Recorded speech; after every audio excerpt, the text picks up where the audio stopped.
Thank you, Mr. Shazwan, of you for being here with us today. We would like to express our gratitude and appreciation to our keynote speaker, Mr. Anisofyan alias Vice President Industry Development from Halal Development Corporation, HDC, and to our panels, Puan Roziatul Akmal Husman, Halal Subject Matters Expert from the Rosie Osman International Private Limited yang berusaha Brigadier General Datuk Dr. Halim Haji Basari, Director Pharmacy, Markas Angkatan Tentera Malaysia, Mr. Hussain Miza Hussein, Senior Director from Department of Standard Malaysia, Mr. Muhammad Amri Abdullah and Mr. Johari Abdul Latif, who are a associate member of UMHRC, and not to forget to Institute Kajian Dasar and Yayasan Konrad Adenauer for sponsoring the program. Without further ado, I would like to invite Professor Dr. Ainin Sulaiman, an advisor of UMHRC, to give her welcoming speech. Okay, good morning everybody. Bismillahirrahmanirrahim. Assalamualaikum warahmatullahi wabarakatuh. Right, welcome to our Halal Policy Symposium. This is the first time we are doing it online, and I think or I hope that this will we will continue to have such symposium, whether it's online or face to face. Yeah.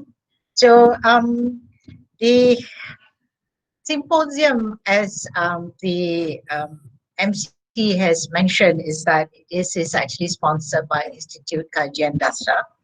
Now, the aim of the symposium is actually to exchange ideas, and towards the end, at the end of the process, we hope to at least draft out a policy brief or guidelines in terms of halal policies.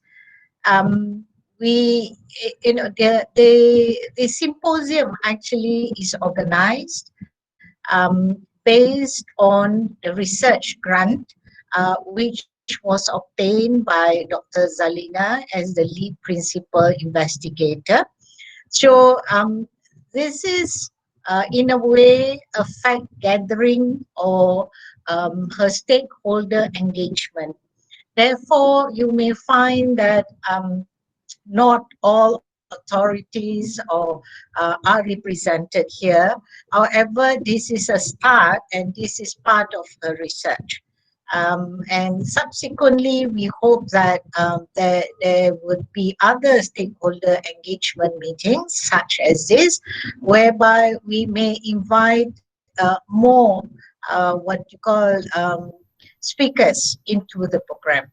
So and initially it was 3 speakers, then it became 4, right? So we have 1 keynote speaker also. So we hope that at the end of the day, we are able to come out with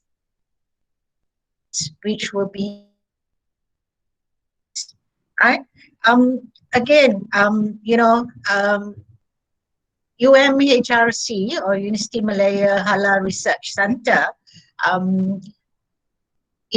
was established actually in 2014, and it is under the research cluster, under the social advancement and happiness cluster. So UMHRC has been very active. So besides holding such forums, we actually also conduct halal research, particularly related to policies, standards, also Muslim-friendly tourism, halal cosmetics, right? So we also work together with University Gajah Mada in our research. So we actually welcome anybody who wants to do research with us. We welcome. You can just write into us, and then we can sit down and do any collaborations, research collaborations. Now, beside that, as an advisor to the center, I also would like to mention that we also provide other services such as halal training programs, and also we engage with the communities in terms of halal awareness, right? So we have programs such as Halal Genius, which we deal or do with the school children. UMHRC, for your information, is a certified training provider under the Halal Professional Board, JAKIM, since 2018. We also, UMHRC is also a certified training provider under MIHA, which is the Malaysia International Halal Academy. We also conduct certification programs such as the halal supply chain. Um, we were hoping to do one in December. We did one in February, but due to the pandemic, I think we will actually postpone it and do it in a later, early next year. Therefore, I actually welcome any collaboration in any form. It can be in terms of training, it can be in terms of you asking us to train you, or you providing training for us, in terms of research collaboration, any form of research collaboration we welcome, right? So I hope that you're going to have a good day listening to the panels. I feel that the list of panels which was mentioned by the MCs are all people or experts in their particular areas. So they are here to share with us the knowledge that they have. So this is sort of a transfer of knowledge session. And I also welcome, I see there are already 99 people, and I also see that there are also participants, international participants. So welcome to UMHRC Symposium, and I hope that um, you would have a fruitful discussion. And as I said, I hope at the end of the day, some form of policies or policy briefs will actually be not developed at this point of time, but would actually be drafted so that we can share it. Maybe once it's drafted, we can do another session where we share with the various stakeholders and ask their opinion before we actually submit a policy brief to the relevant authorities. So again, thank you for attending. And I hope that none of you leave and you will stay until the end of the session. So I actually hope that you all will benefit. And with this, I actually officially open the symposium and hand over back to the MC. Thank you.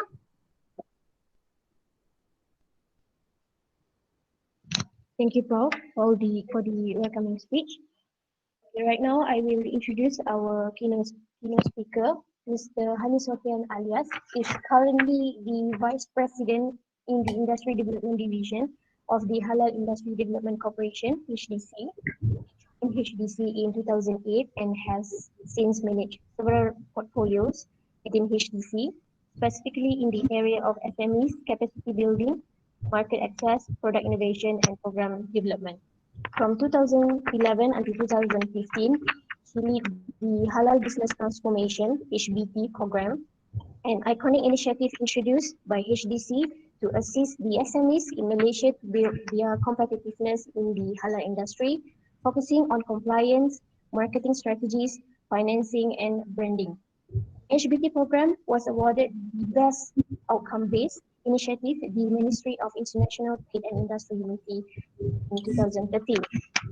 Prior to joining HTC, he has 13 years working experience with a multinational company in the departments of new product design and development, manufacturing operation, supply quality management, and innovative project management to enhance quality, productivity, and cost improvement. Mr. Hani Sofyan holds an MBA from the UKM and a Bachelor of Engineering in Electronics from the University of Manchester, UK. Ladies and gentlemen, I present to you Mr. Hani Sofyan. Bismillahirrahmanirrahim. Thank you, Ms. Moderator. Assalamualaikum warahmatullahi wabarakatuh. Distinguished panelists, ladies and gentlemen, it is actually indeed a pleasure to be invited to deliver the keynote address in this Halal Policy Symposium. First of all, I would like to congratulate University of Malaya Halal Research Center, or UMHRC, and its partners for organizing this symposium, which I believe will be impactful given the presence or lineups of the distinguished panels. As mentioned just now, we will have Yang Bahagia Brigadier General Datuk Halim, Ustaz Amri, Ustaz Johari, Encik Samiza, Puan Rosie. In fact, I think from UMHRSC itself, Dr. Zailina are all well experienced in their field in the terms of halal. Team relevance of the voluntary exercise of the Malaysia's halal scheme. This symposium, I believe, will be able to provide an insights to the participants on the importance of policies in our country's halal agenda, even though it is not mandatory by practice. I would like once again to welcome and thank all the participants today. I was told they are in Google Meet, FB Live, and so on for your presence this morning, and hope you'll be gaining valuable and meaningful knowledge from these topics that we're going to discuss soon. Ladies and gentlemen, when we speak about halal, we know that there is a huge opportunity behind this. The growing interest in the halal market segments has opened up a new window of opportunity. It became a phenomenon. There are increased acceptance by both Muslims and non-Muslims. It is no longer associated just to religions, and it's no more confined to just food and beverage. All these facts we know. I think most of you have made your own research before this, a bit of study about halal, and we know about all these things. Today, we're not going to discuss about the markets, but more on policies. But why we need policies? Because the markets offers new opportunities. And with opportunities, we need to ensure that there is a proper governance, proper mechanism so that these industries can grow further and in a proper manner. We do not want to have any negative impact of what we are doing here to the consumer, to industry player, or to even the government. So when we talk about the market is big, by 2030, some research will say that the market size will grow up to $3 trillion US. And with a Muslim population of about 2.1 billion, or about 1 or 2% of the growth on annual basis, this is indeed an what do you call that? A huge opportunities for everyone to actually take part. Malaysia is evidently a pioneer in the halal industry due to its internationally recognized halal certifications and logo. It is accepted by both industries and consumers alike. We have always been in the forefront in the growth of the halal industry for both economic activity and social awareness. With an established comprehensive halal ecosystem in place, Malaysia has become the reference for best practices in the development of halal standards and business process. Malaysia also has undertaken important initiatives across regulations, trade, and industry to further develop the halal industry, and we will continue to gradually raise its standards for halal in line with current trends, particularly in the emerging global halal market, including healthcare and pharmaceuticals, personal care and cosmetic, travel and tourism. Ladies and gentlemen, today what is important is to understand why we need policies. And from my perspective, I will share two common views about what is important when we look into these policies and some of the challenges and the recommendations to move forward. So when we talk about policy, we need to understand that while Malaysia is considered to be advanced in halal initiatives, we recognize that there should be a more proactive approaches in our effort to strengthen the governance of the halal industry through the development of a halal policy. But what do we really want to achieve when we say there is a need for halal policy? To do this, I think maybe we should look at a simple term, what policy actually means. So as a layman, if you just Google, type in policy, you will see a lot of different descriptions. But I will share what I've seen on the internet, not an academic's definition of policy, but just a common layman of policy. It says that policy is a deliberated system of principles to guide decisions and achieve rational outcomes. Or in other definition, it says that policy is a statement of intent and is implemented as a procedure or protocol. It also notes that policy is different from rule.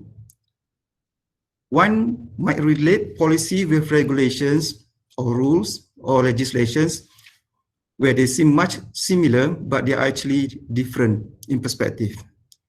When I ask some of my colleagues what are the difference between policies and regulations, most common view that I heard is that when policies are enforced, then they became regulations. So I'm not here to actually debate about what are policies and what are the regulations.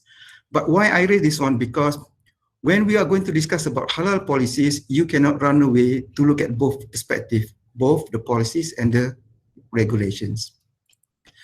So ladies and gentlemen, I just now mentioned that there are two perspectives or two views that I've seen when it comes to policies.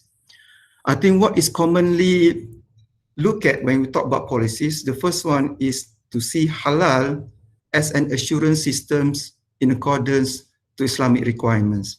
So this is where when we talk about what are the policies related to halal, we talk about the halal certifications, we talk about the halal standards, we talk about the manual procedures, because this is the perspective of integrity. What is the statement of intent? It is about to protect the consumer, to make sure that the consumer receive the halal certified products which are guaranteed. It provides a peace of mind to the consumers that when you have halal, this is already complied to all the requirements that we have trust. The second perspective that I will share later on is the perspective of socioeconomics, where halal is a value propositions to businesses. How halal can actually add value to our businesses. So I think let's start with some of the example when we talk about halal in terms of providing assurance systems to the consumers. When we speak about halal certifications, we talk about JAKIM. How does JAKIM do the halal certifications? They have the manual procedures for halal certifications. History of halal certifications, one of the panelists we share in detail later on, but I just want to share some of the policies and regulations associated with this perspective. When we have the regulations, there must be an enforcement. We need to make sure that there must be compliance to what has been put as a guideline in halal certifications. In 2011, KPDN HAP, or at that time we call it KPDN KK, has actually issued the APD 2011 or Akta Perihal Dagangan 2011. So this is an act related to the policies of making sure that halal certification in Malaysia is properly governed. It's not just that, because this is on domestics. What is the policies related to the foreign certifications? JAKIM also have a proper guideline in terms of determining what are the proper policies or requirements when it comes to recognizing foreign certification bodies. Ladies and gentlemen, the issues of halal certifications is not just about protecting the consumer, it's also about the branding. It's also about the image of Malaysia when we talk about how are we good or how are we having the most complete ecosystems to the world. So we have a proper standards. Later on, there also talks by panelists about the Malaysian standards, either on halal in Malaysia, the MS, or about the harmonizations efforts on halal globally. I believe that from Senate Malaysia, they also will talk about how are we in relation to SMICS and what are our policies in terms of compliance to these global initiatives. Apart from that, we know that halal is voluntary as themed by these symposiums. But we also need to understand that there are also areas that we have put it as a mandatory. The halal meat protocol, which requires that all meats coming into Malaysia must be halal certified. So this policy later on become and legislations was debated at the WTO stage. It was one of the areas that affect, not just affect, but impact the trade policies of Malaysia when it comes to halal products and services.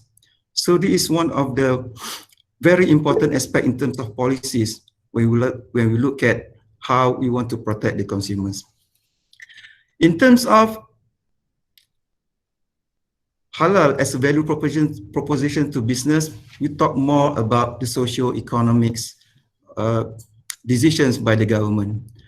I have been working in HDC since 2008, and at that particular time, I do not really understand the scenario of the halal industry in Malaysia. But later on, I understand that HDC was one of the important decisions by the government when Malaysia make it as a policy to say that halal as a new source of economic growth to the country. So based on these decisions, HDC was established and halal industry master plan or HIMP was developed. Later on, we further developed into providing incentives for companies who wants to invest in Malaysia. We have the Halmas Halal Parks that offers incentives, tax incentives to qualified investors who are operating in these halal parks. So these are all parts of policies that we would like to discuss with the aims of getting more socio-economic impacts to the country. Apart from that, there are also policies on talent development. HDC under the Ministry of Human Resource was appointed by the JPK, through JPK, as the industry lead body to make sure that talent development in Malaysia in terms of halal are well governed. There are specific level of skilled workers defined under the ILB so that this can add value to the business. Apart from the talent, halal also has been included in more and more G2G corporations. In the IMT-GT working group of halal product and services, in ASEAN working group for halal food, and also in the Look East Policy 2.0, where halal has been included as one of the strategic initiatives to be discussed at this level. So on all of this perspective, it requires a lot of efforts and a lot of stakeholders to come and do these initiatives together. Based on the halal industry master plan, and during the session of the engagement sessions with stakeholders, we identified there are more than 300 key stakeholders in halal industries. They are from ministries, they are from agencies, either from the federal or the states. There are also academicians, industry players, and so on. So how do we actually govern all of these efforts with so many stakeholders? So I think one of the most important policy that the government has enforced in terms of halal is the formations of the Malaysia Halal Council or Majlis Halal Malaysia. I believe later on one of the panelists will also share more details about this perspective, this topic, the Malaysia Halal Council, or now he has been changed to Majlis Pembangunan Industri Halal, where this is the highest level of governance in terms of making sure halal is properly governed in Malaysia. But behind this, what are the real intent of forming the Majlis Halal is because of these two perspectives. We cannot be too focused on one perspective, and we need to have a balancing act. When we want to focus more on integrity, protecting the consumer, we might impact a bit on how halal can actually provide value to the business. If we focus more on business, we are going to sacrifice a bit on the integrity parts. So that's why Majlis Halal was formed to ensure that the balancing act is there. We need to consider both aspects so that we can move in a much effective way. Under the new Rancangan Malaysia ke-12 or RMK-12, the Malaysian Plan 12, halal has proven once again to become a national agenda with the inclusions of a chapter on halal to further grow this industry in the next 5 years. And this is not just something new, it has been included in RMK 11 as well. But what more important in the future is that how the current situation is going to impact the policies. The COVID-19, I think, is an unexpected scenario. This is a current global health crisis and is actually teaching us about the importance of the statement of intent with the impact on one of the other areas, which is the national security. I think this symposium saved the best topic for the last, where we are going to discuss about how COVID-19 impacted halal, and you will hear this a lot interesting discussion at this end of the symposium by Yang Berbahagia Datuk Halim later on.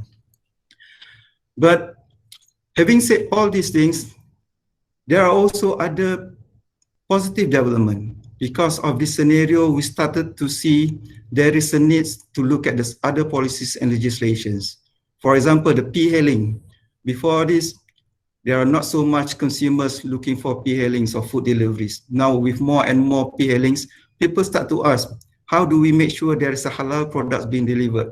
How do we make sure there are, what we call that, proper segregation between the products? So in a workshop that we had recently with one of the P-hailing operators, they have their own policies on how do they convince the integrity of their products to the consumers.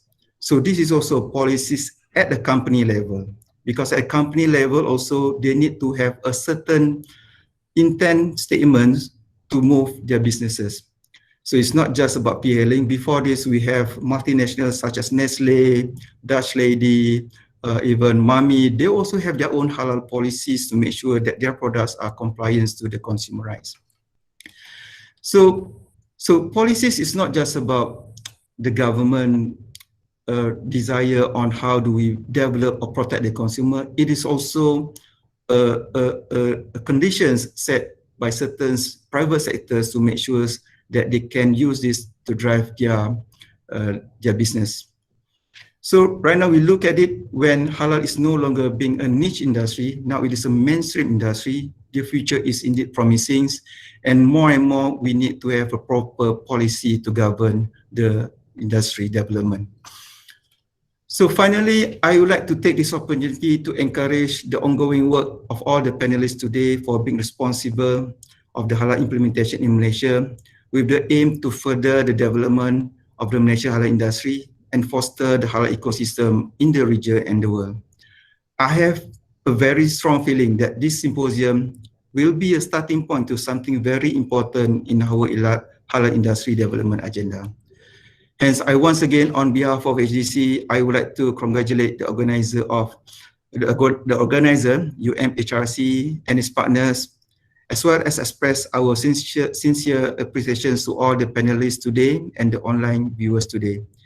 HDC, as the central coordinator tasked to promote participations and to facilitate the growth of industry players within Malaysia halal ecosystem, will continue to leverage Malaysia's strengths in halal, particularly in knowledge and talent. Thank you. Wabillahi taufiq wal hidayah. Wassalamualaikum warahmatullahi wabarakatuh. Thank you, Mr. Hanif Hossain, for the great speech. Now it's time for me to introduce our our moderator, Dr. Zalina Zakaria. Let me give a little bit of biography. Currently, Dr. Zalina Zakaria is the head of UMHRC. Meantime, he is attached to Sharia and Law Department of Islamic Studies, UM. Dr. Zalina has been teaching at the UM since 2003, both at postgraduate and undergraduate levels. Zalina has awarded a number of governmental research funds and carry out research in halal for more than 50 years that cover many jurisdictions, such as some EU countries, Australia, and New Zealand. Dr. Zarina has successfully supervised postgraduate theses and dissertations relating to consumer law and issues, product safety regulation, and halal international regulation. Dr. Zarina has appointed as external program advisor to numerous halal programs at both local and international level. As her passion is in halal policy and governance, she has been appointed as a speaker in many seminars conferences. She was also appointed as a consultant committee in the review of Malaysian Standard 2200-2008, Part 1 Halal Cosmetic and Personal Care, General Requirements by Department of Standard Malaysia from 2018 until 2021. Dr. Zalina represented Malaysia for the Halal Cosmetic Standard for the Standard and Metrology Institute for the Islamic countries in Istanbul, Turkey in September 2017 and April 2018.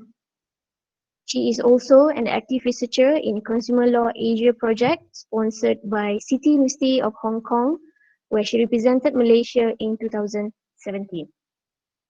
Among her latest project now, being appointed as a member of Academic Science Malaysia in iConnect Steering Committee. iConnect is an industry-led collaborative network that involves quadruple helix between industry, research community, government, and civil society, which aims to create and nurture a conducive innovation ecosystem in Malaysia towards increasing disruptive innovation. She is also a member of Research Ethics Committee for non-medical field until present. Ladies and gentlemen, I present to you Dr. Zalina Zakaria.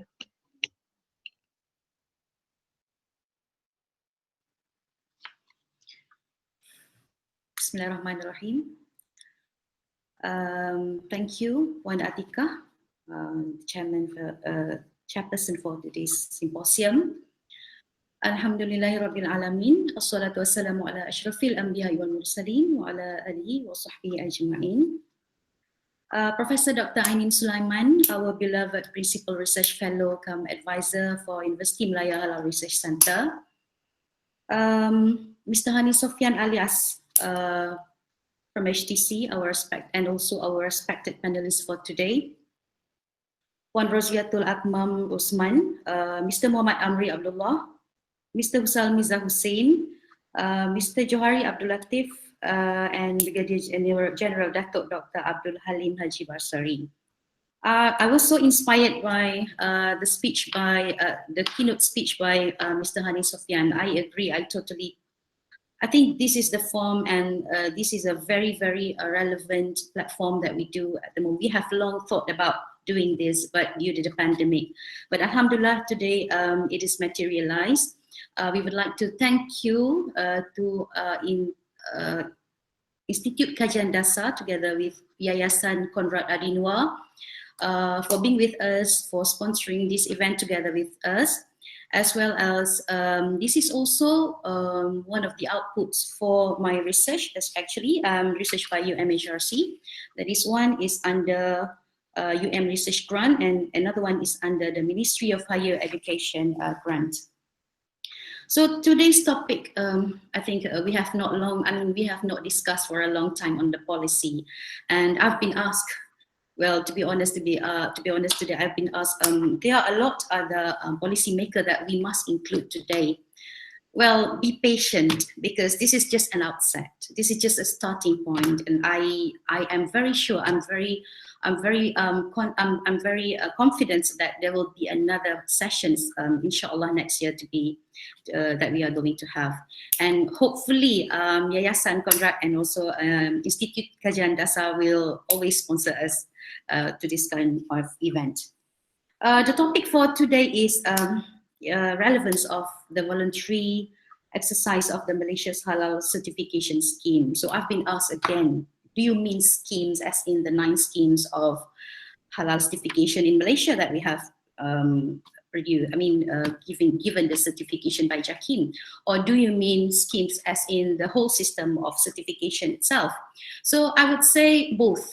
So because both are the same, and also because the voluntary system itself has been, has been embarked through a very interesting journey. So Malaysia's halal certification is unique in such a way, although it is voluntary, we know that it's voluntary, unless for a certain aspect, for example, the halal meat protocol mentioned by Mr. Hani Sofyan, but at the same time,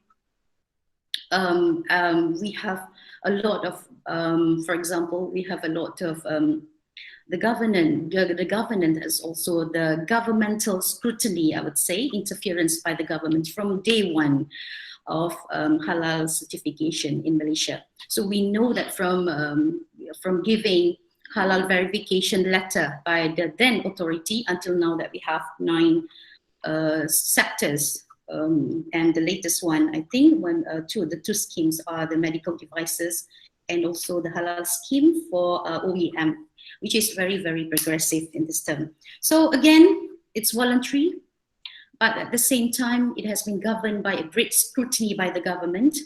And also, we have to remember that by virtue of the Trade Description Act of 2011, that makes it even stronger in the eyes of the world, because such a law creates a very, I would say, a strong and stringent, even more stringent, giving the fact that you cannot self-claim halal without halal certification given by the mandated authority. And JAKIM, for the first ever in the legal or in the legal scrutiny, has been named as the competent authority together with JAIN and also MAIN. So halal has been regulated not only at federal level but also by the states at the same time. So this is unique. So as I said, this is unique, and we have been compared with other jurisdictions such as Indonesia, because now Indonesia has law number 33, 2014, which made it mandatory for the companies, for the industry to apply for halal certification, and their halal scheme is even more diverse than Malaysia. So that is also another interesting point that we can consider. But again, the uniqueness of Malaysia, I think I would want to say that majority Muslim population is 61.3%. This is the latest percentage given by the Departments of Statistics Malaysia of 2020. And one of the I think more interesting facts that I have read somewhere is that some business with the halal certification, although voluntary, have grown by 400% by having halal certification, although mandatory. So this is a very, very interesting point, again, despite the fact that it is voluntary. And also another thing is, currently more than 60% of halal certification holders in Malaysia are non-Muslim, despite the fact that it is voluntary. So all great and good number statistics shown towards the positivity of halal certification's impact on the industry in Malaysia. I don't want to prolong. I think I don't want to take this room for myself. I mean, we have 5 very prominent speakers for today's symposium. We cannot deny they are very important in their elements, and they are very pertinent. Especially all of them have great experience, have had great experience in the area. Of course, first we have Puan Roziatul Akmam Osman, and Puan Roziatul Akmam, she's going to start the session with the topic of Halal Malaysia, a global overview. We will see what will be her thought on the global perceptions of Malaysia, as also the local overview and perception of halal Malaysia. Then hence the topic. So let me read the profile of Mrs. Roziatul Akmam, and she's no stranger in the halal industry. I've known her, since she was in the industry for more than, I think 20 years, So very prominent personnel in halal pharmaceutical. She was with one gigantic industry before. She's a halal subject matter expert and specializing in strategic halal leadership and management, along with strategic halal marketing and continuous improvement. She's also the principal partner of Rosie Osman International, through which she provides her professional services. And of course, she's a certified halal executive and certified halal internal halal auditor by Malaysia's Department of Islamic Development, JAKIM, and also a certified public accountant as well. And we would like to listen to her. I think a lot that we should take note of what she will say on the halal policy and halal Malaysia, local and a global overview. So over to you, Puan Rosiatul Akmam, and the room is yours.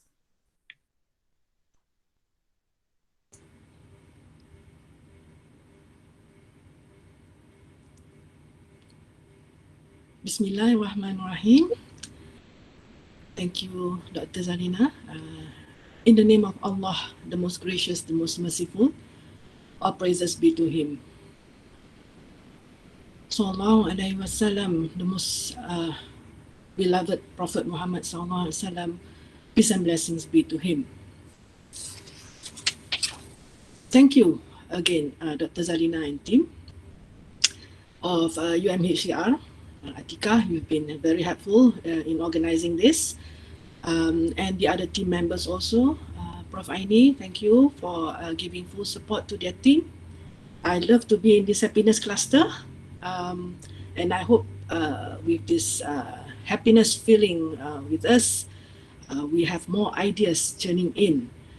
Because another aspect that I love about this symposium is that I got to be with my brothers. These brothers have been with me since I started the journey into halal, and I have many good stories with them. very some interesting stories with them, which I may share with you throughout this presentation. Because what we have is a common passion. All of us have a passion for halal, particularly halal Malaysia. I really appreciate them. Jazakallah khairan. And also all the other blessed people that I have been with throughout this 20 years journey, like Dr. Zaina said. Yeah, so really happy to be here with the symposium and be with my brothers here, and also sister, Dr. Zalina, yes. And I hope that we can share our experience together. Like me, I'm going to share some experience that I have with the other prominent halal advocates. May Allah bless them all. So, Assalamualaikum and good day to every one of you again. Thank you for choosing this halal symposium. And I'd like to start with this dua. Bismillahirrahmanirrahim. Rabbi zidni ilma. Oh my Lord, increase me in knowledge. And I hope that through this, you can join with me to learn, unlearn, and relearn together. Because that's what I've been doing throughout my journey. But you know, when I was young, when people asked me, what do I want to do when I grow up? I said, I want to be an accountant. Why? I can't remember specifically why, but perhaps I was inspired by the two accountants that we have with us 24/7, right? So that accountant that we have with us since we were born and until we meet the Almighty is my inspiration, perhaps, to be an accountant. But that 15 years in accountancy has actually given me a good base, mashallah. Allah is the best planner, because the knowledge and experience I gain in that field is now the base for my professionalism that I incorporate into the various roles that I've been entrusted with the halal industry since 2005. So let's now start with the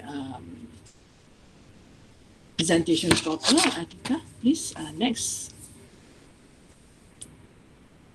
this ayat, tomorrow is Friday, and as we are to really encourage to read Surah Al-Kahf, and each time I come into this ayat, I will stop and reflect.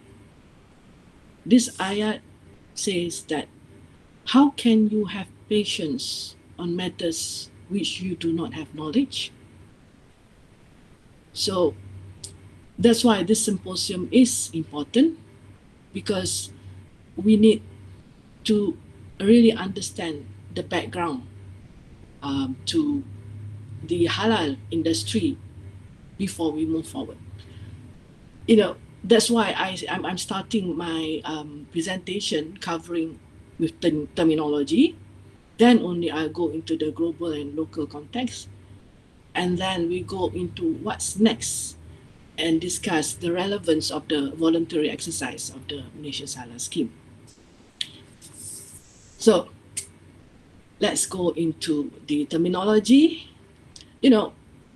These words, kaizen, guru, shifu or sifu, these are non-English words that has gone into the English dictionary. It's into the Oxford Dictionary. And alhamdulillah, so is halal. So these are all non-English words. They are now common, right? But kaizen, guru, sifu are more rich to diverse, but halal at the moment is, I think, reaching only to the business industry. And if ever, sadly, that it reaches to the non-business side, it sort of gives a negative connotation, unlike these other three non-English words.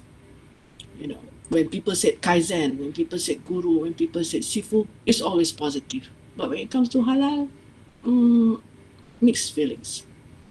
So it's just another non-English word, which means permissible. Now, next, Atika. But could it be?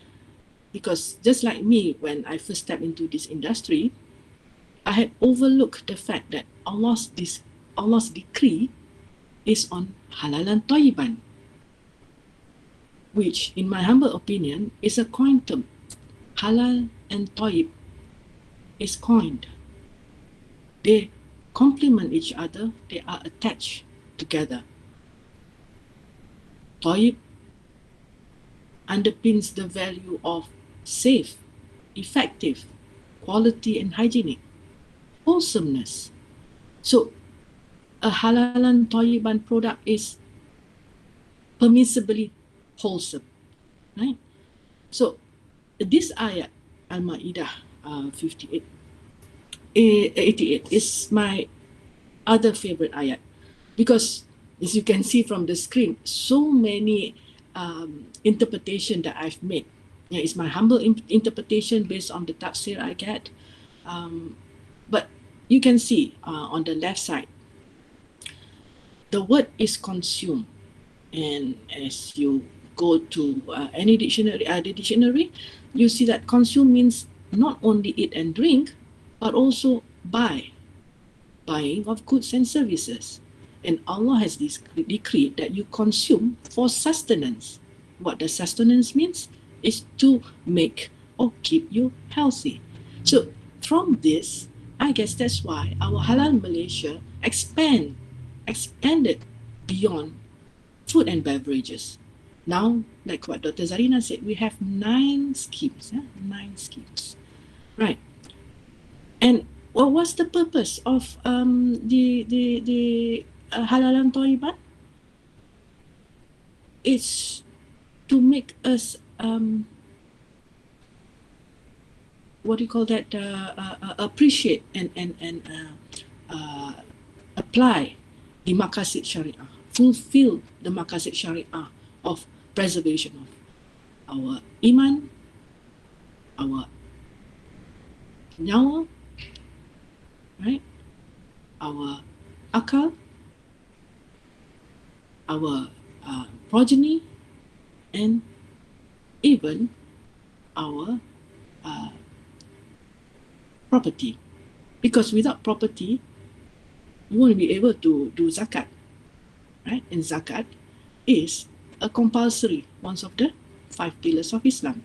So you can see the connection between halal and maqasid syariah, and this ayat show that the halal is what do you call that, complete. It has covered the whole ecosystem, and it also, this ayat, Allah ended with, be careful of your duty to Allah in whom you believe, and that encourage us to be doing our work with integrity and excellence.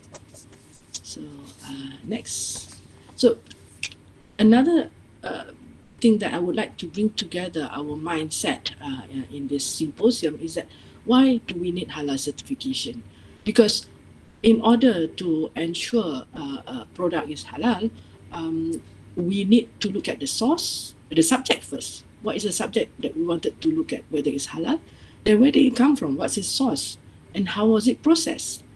And this one, Arwah Prof. Yaakob Chekman came out with this infographic, and this, and also from HPRI, Arwah Prof. Zul, two prominent halal advocates when I first started together with Puan Mariam, the prominent halal advocates that I've been blessed to meet during my journey. So this infographic shows clearly that you have to look right from the source, whether they are of halalan tayyiban, and then you have to look at the process, whether there are any risk of contamination, cross-contamination, or adulteration. And I also included in my chart here, mixed up, because there is a possibility that when you in retail, that you can put a halal certified product together with especially when it's overseas, you might be mistaken in just grabbing something from the shelf, thinking that the one next to it is also halal. So this potential mix-up is also a key element of halal. Next. So halal certification, especially from my experience about halal Malaysia, it provides assurance to everyone, not only Muslim but non-Muslim alike, because everyone would benefit that it's not only permissible but it's also safe, effective, quality and hygienic. Now, when it comes to our halal certification system in Malaysia, you need to abide with certain tayyiban rule first before you can apply for halal, right? And even if you are a small company, there are certain aspects that you must comply with, so that the tayyib are complied with, then you combine it with halal. And this is some concept that people overlook when they say, oh, just buy from Muslim. Because you have, as shown in Arwah Prof. Yaakob's infographic, you have to look right from the source. So in any company, you venture into certifications first, like ISO, HACCP, GMP. And for companies that have this and they want to Kaizen, continuous improvement themselves, I would like to encourage them. Your next step should be halal, because that gives you an elevated stature. Alhamdulillah, Dr. Zarina just now mentioned that more non-Muslim, which I take it positively, are certified halal, because we have to admit we are dependent. We are still dependent on the non-Muslim to provide us with the things that we need. Next, Tika. Because back to the ayat, if you can recall earlier, Allah said, consume. We are the consumers, right? So we demand, we want halal, right? And the halal industry then provides. So in halal industry, the stakeholders are us as consumer and the industry as the provider. And the industry also have their own sets of stakeholders, which can be internal and external, upstream and downstream. Next. But there's also another group that is in the industry that influence the whole ecosystem, right? And these are the Islamic scholars, the government, and then the academia, researchers, the scientists. All these are supporting role, but very important supporting role. Government not only should be regulating and harnessing the industry, but they should also be the ones that reach out to the people, those interested in halal, and facilitate the process of getting halal certified and the whole process of the halal ecosystem. Because I'd like to share. Last week I was involved in a 5-day Zoom seminar, workshop discussing about halal and Bumiputra, and I was very impressed with one ministry who shared that they have made 100 of their officers from the ministry and also the agency to attend the professional halal executive course to be certified as a halal executive, so that when they go to the field, they will be able to just give a glimpse to the people that they are reaching out what halal is all about, and then they will be able to also then understand where the slowness, the hard, susah nak dapat, where is those hardship?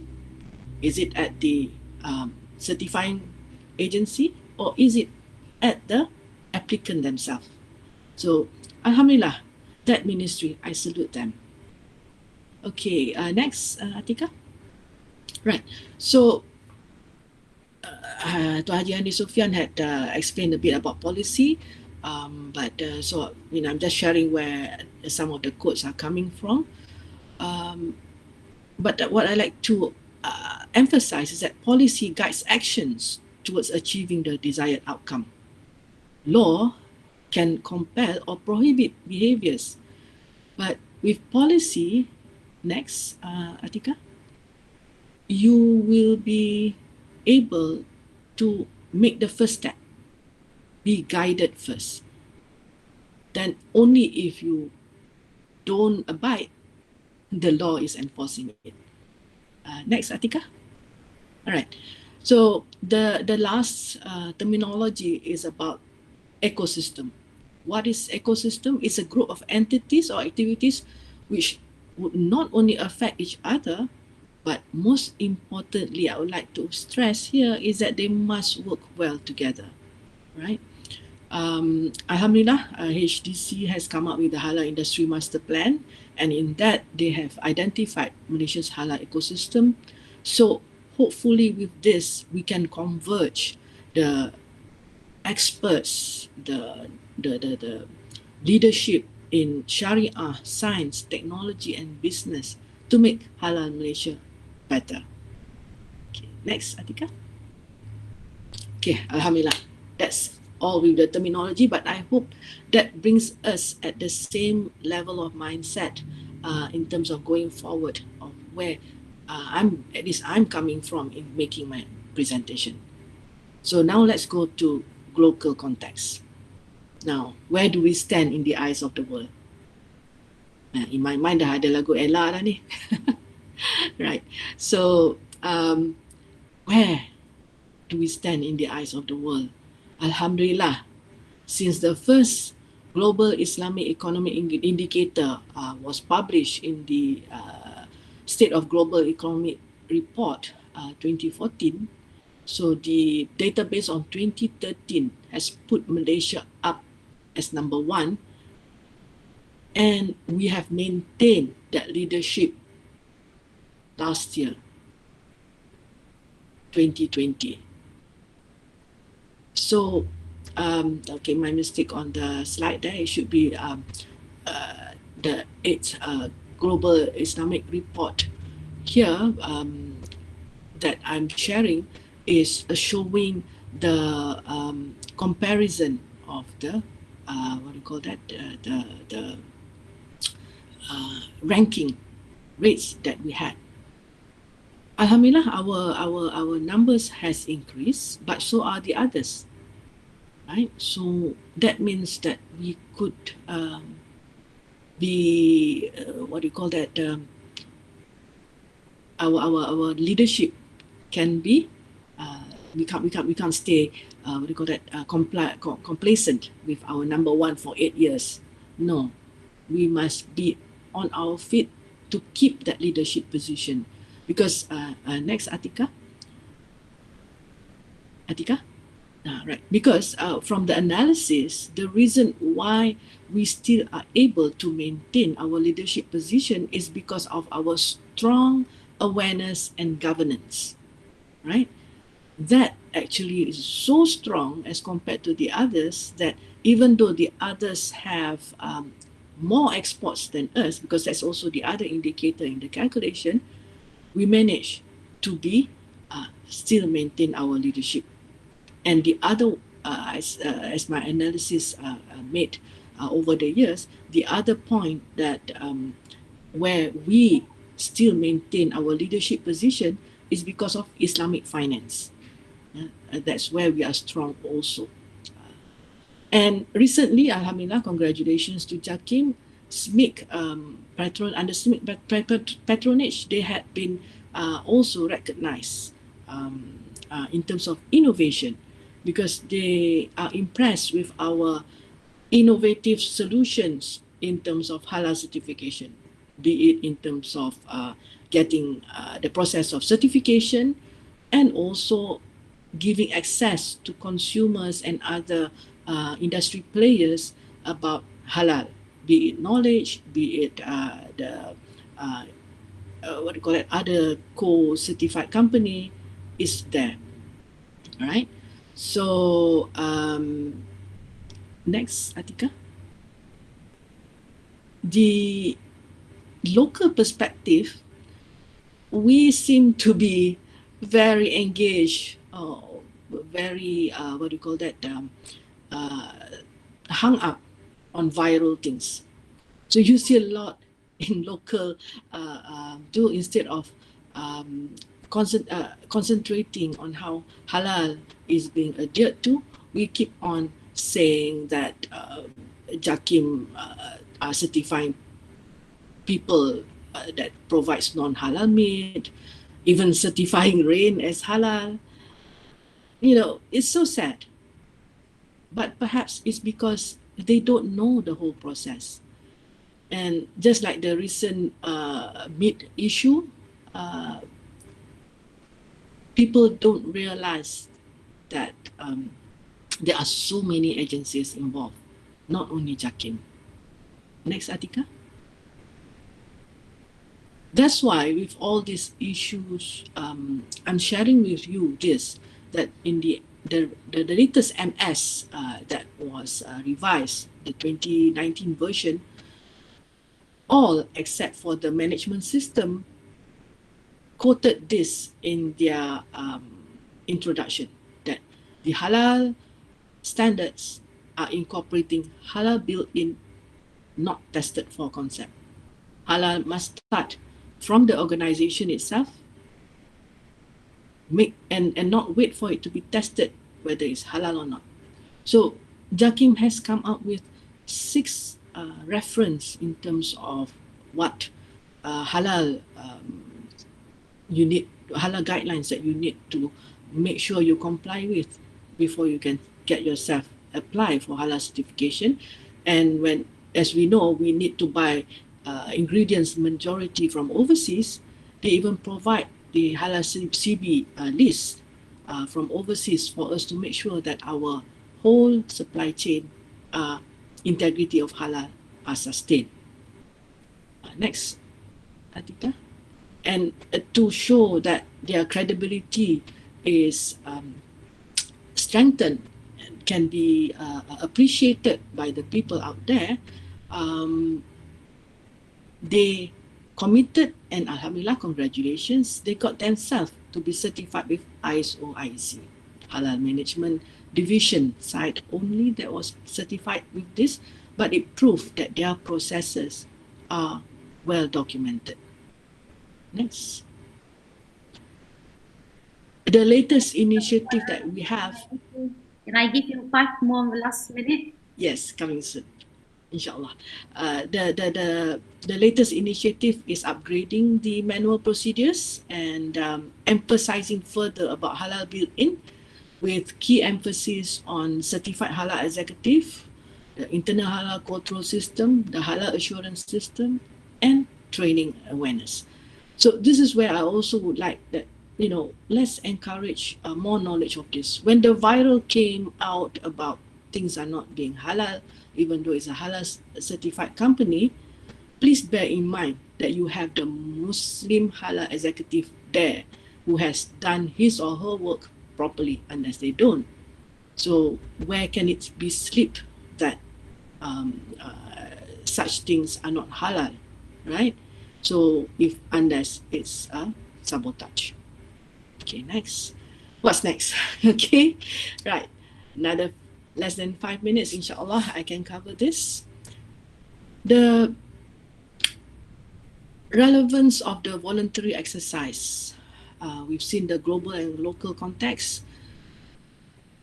Like what Dr. Zalina said, one thing that people comes in mind, should it now halal be made mandatory, compulsory, which means a change to the law? My question back is that, are the federal and state government structure willing and ready to have it as halal? Because as we know, when it comes to religion, state has a higher authority. So how do we synchronize that? But the next pertinent question is whether the halal certified products are not only sufficient, but can they be sustainable? Next, Atika. Because with this COVID-19, I've analyzed, and even the Global Islamic report, the recent one, has also concur with me that the global beef supply and the global COVID-19 cases, the top countries affected are almost the same, right?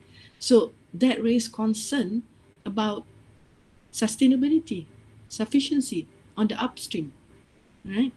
So I've submitted a report to the EAC, a proposal to EAC, and I was interviewed by Salam Gateway about how my proposal of certain initiatives that can be implemented to help address this sufficiency and sustainability issue.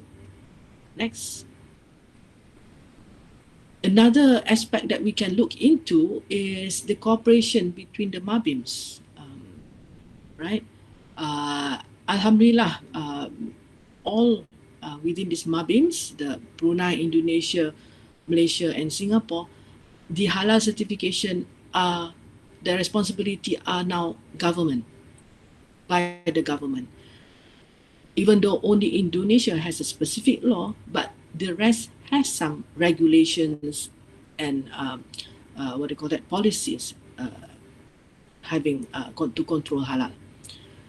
National halal standard, well, Singapore being a non-Muslim country, they don't have it incorporated into the halal, into their national standard, but the other 3 countries, alhamdulillah, they have it.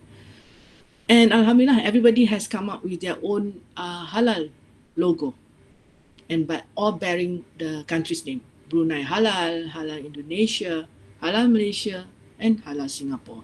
So all this comparison, you can actually look into this online comparison. There's a online book that has done some analysis on it. Next. The reason I highlighted about the logo and the branding is because when I was doing this, preparing for this seminar, I did and my own initiative to compile the history of Malaysia, halal Malaysia.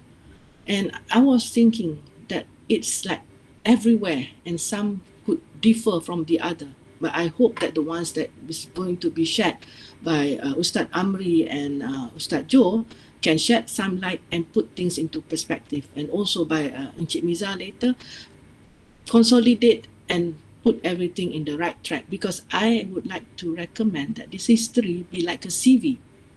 You know, when we apply for jobs, or even when you want to apply for honor in terms of the academic achievement, you produce your CV, not your profile, because CV gives more detail, right? Next, Atika. Because what makes a good brand is your story. You can tell a story among others. So by having a good CV, putting our history into a CV-like mode, we have we are putting it into a branding. We've already got a brand identity, our Halal Malaysia logo, and our process are consistent with what the logo depicts. Next, I feel we should have do a brand valuation, because we've already trademarked it in our Malaysia. It's actually held by the government of Malaysia, with because you just can't put government of Malaysia, there must be a specific agency holding it. So JAKIM is the entrusted holder of the trademark, and we have also submitted a trademark, and we've got it for New Zealand, Brazil, Korea Selatan, South Korea, and also Yemen. The reason why this is important is the next slide. I found this also when I was searching for doing a research on this. We have a law case in Europe, and the other party wins. We have appeal and we lost. And the worrying part that this website state, that other party trademark coverage includes beer. So we need to look into something about our brand. Next.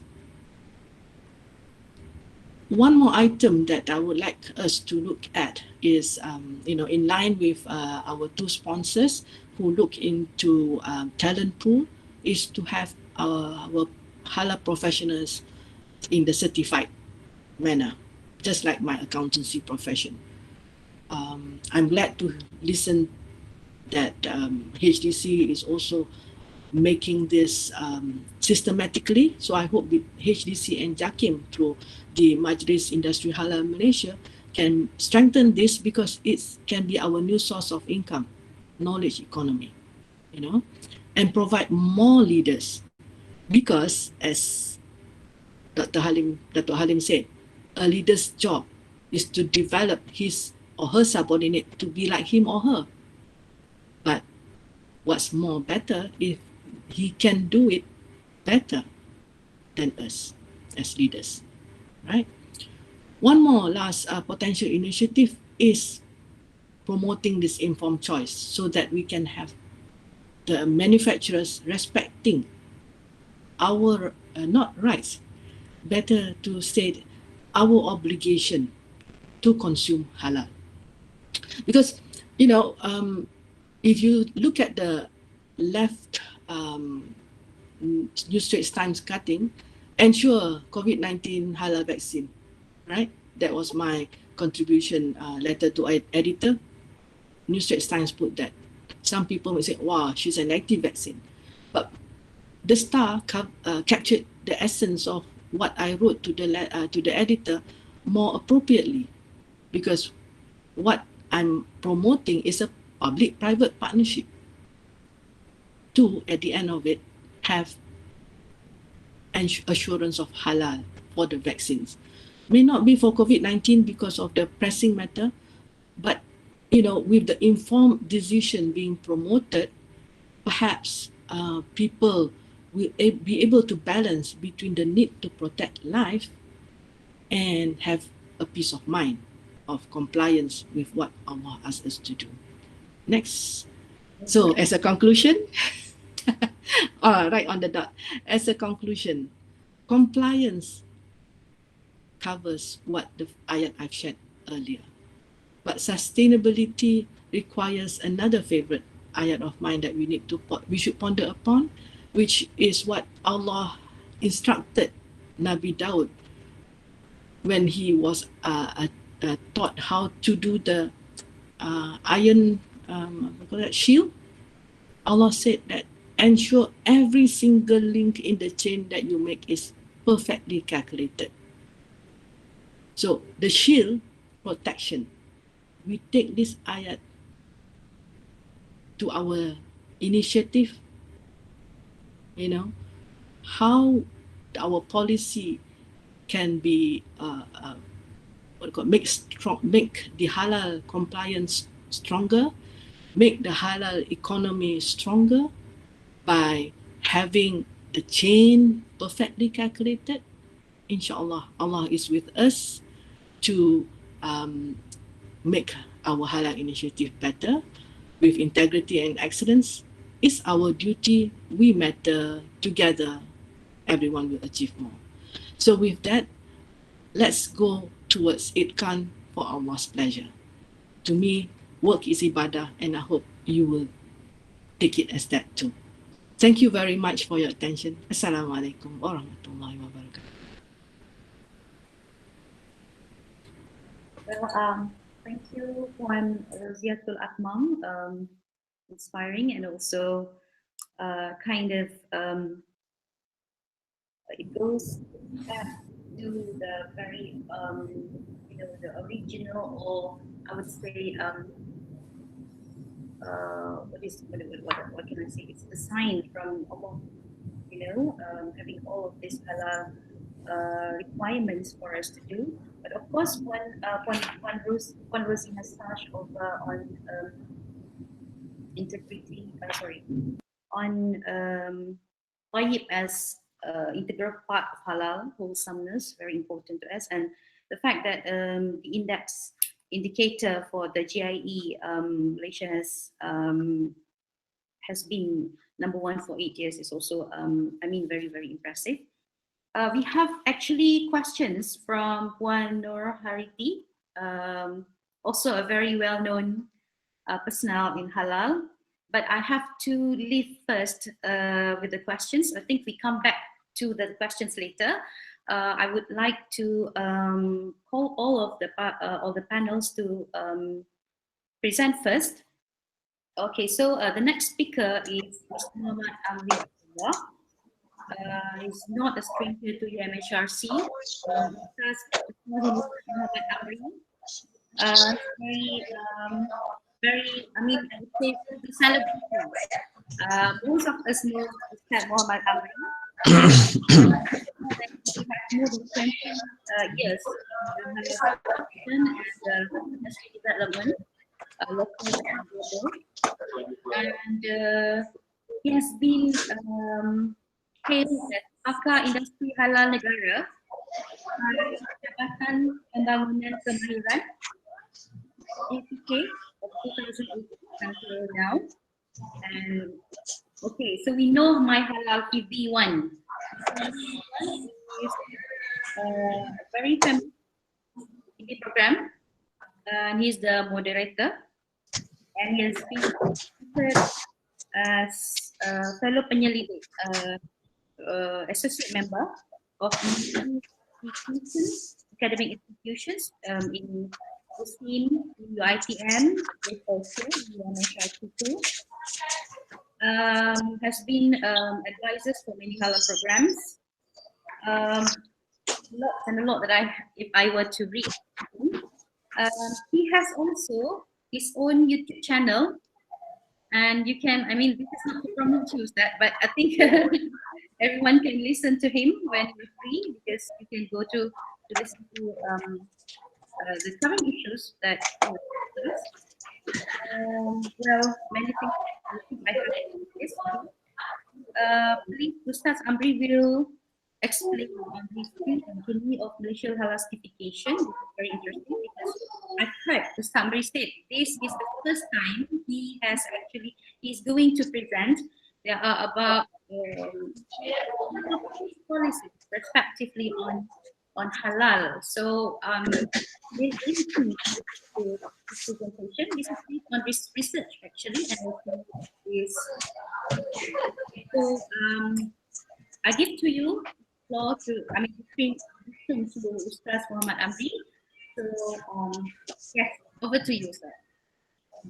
Assalamualaikum warahmatullahi wabarakatuh, and very good morning all of you. Alhamdulillah bil alamin, wassalatu wassalamu ala asyrafil anbiya'i wal mursalin wa ala alihi wa sahbihi ajma'in.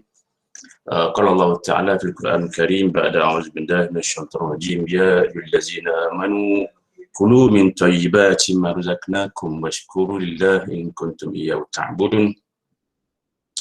Sadaqallahu azim. Thank you, Dr. Zalina, and also my respected speaker and panels.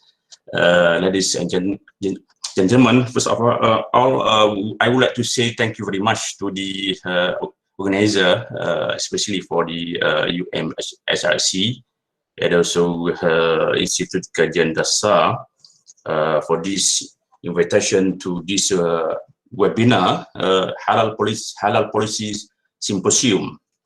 Actually, personally, I believe that this webinar is very important and also as a good platform to capitalize and on the latest information related to the halal policy and also halal industry as well.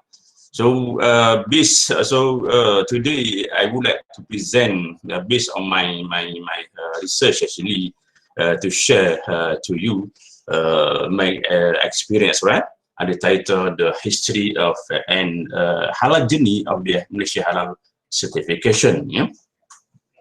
Okay, let me begin with ayat Quran first. In the Surah Al-Baqarah, yes, 168. This I can call it as ruh of halal. Ruh of halal. Allah says, Ya ayyuhan nasu kulu mimma fil ardi halalan tayyiban wa la tattabi'u khutuwati syaitan innahu lakum aduwwun mubin. So this ayah, Allah says, Ya ayyuhan nas, oh ye people. Oh ye people, Ya ayyuhan nas. That means halal is not just for the Muslim only. So Allah says halal for all.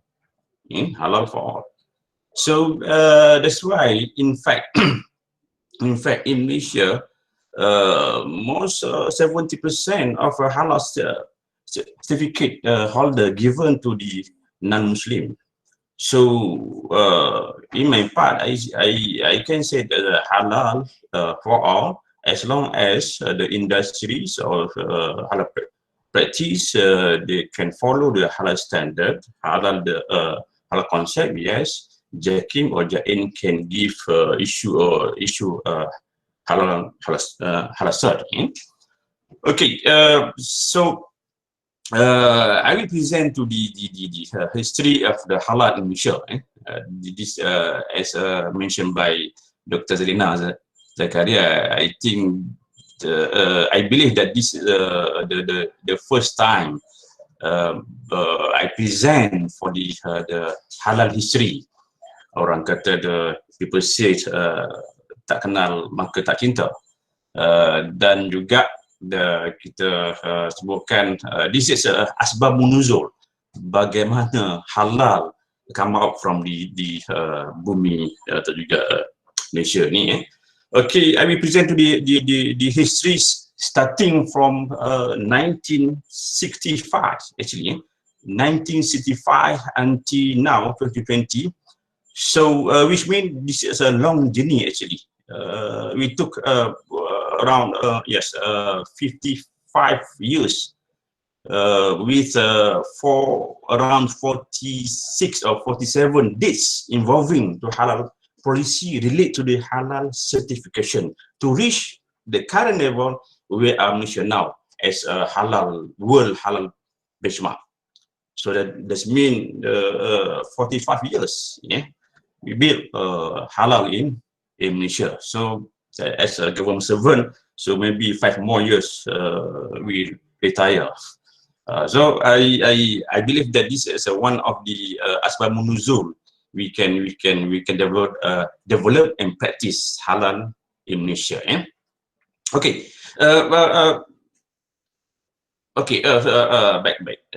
Back slide, please.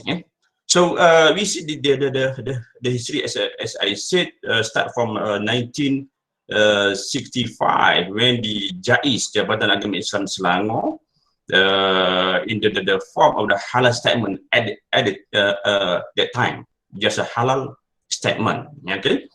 After that, start from the 1968,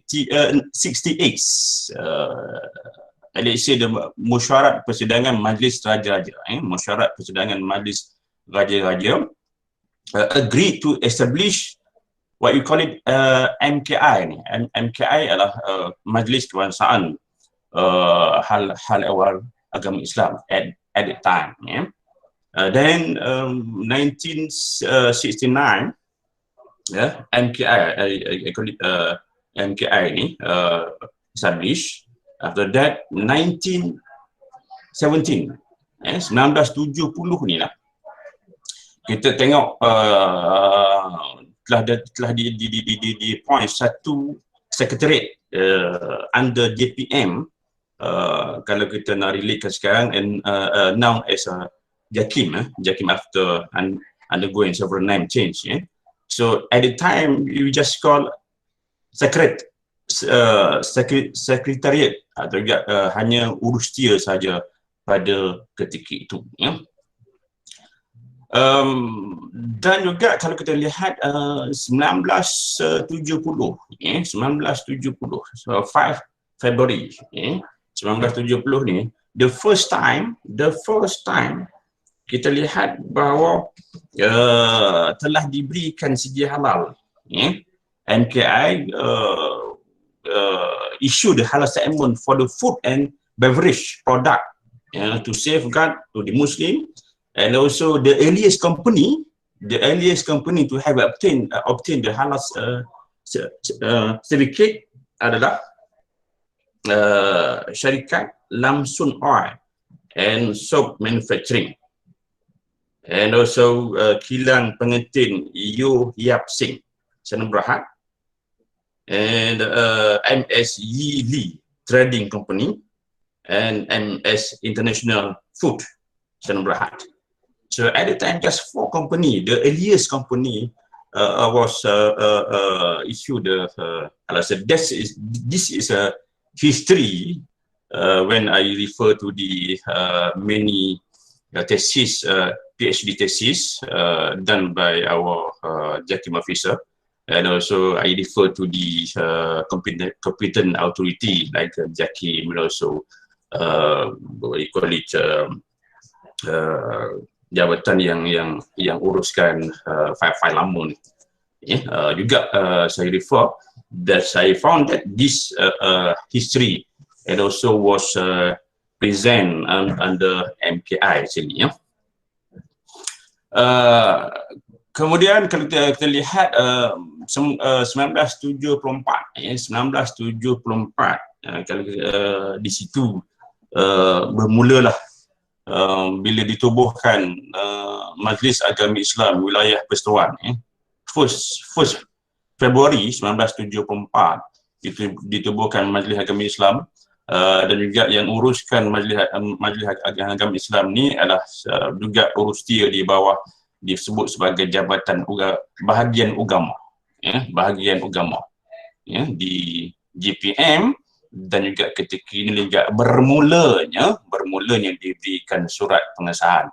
So kita lihat, bagi saya lah, from my research, and I found that start from 1970,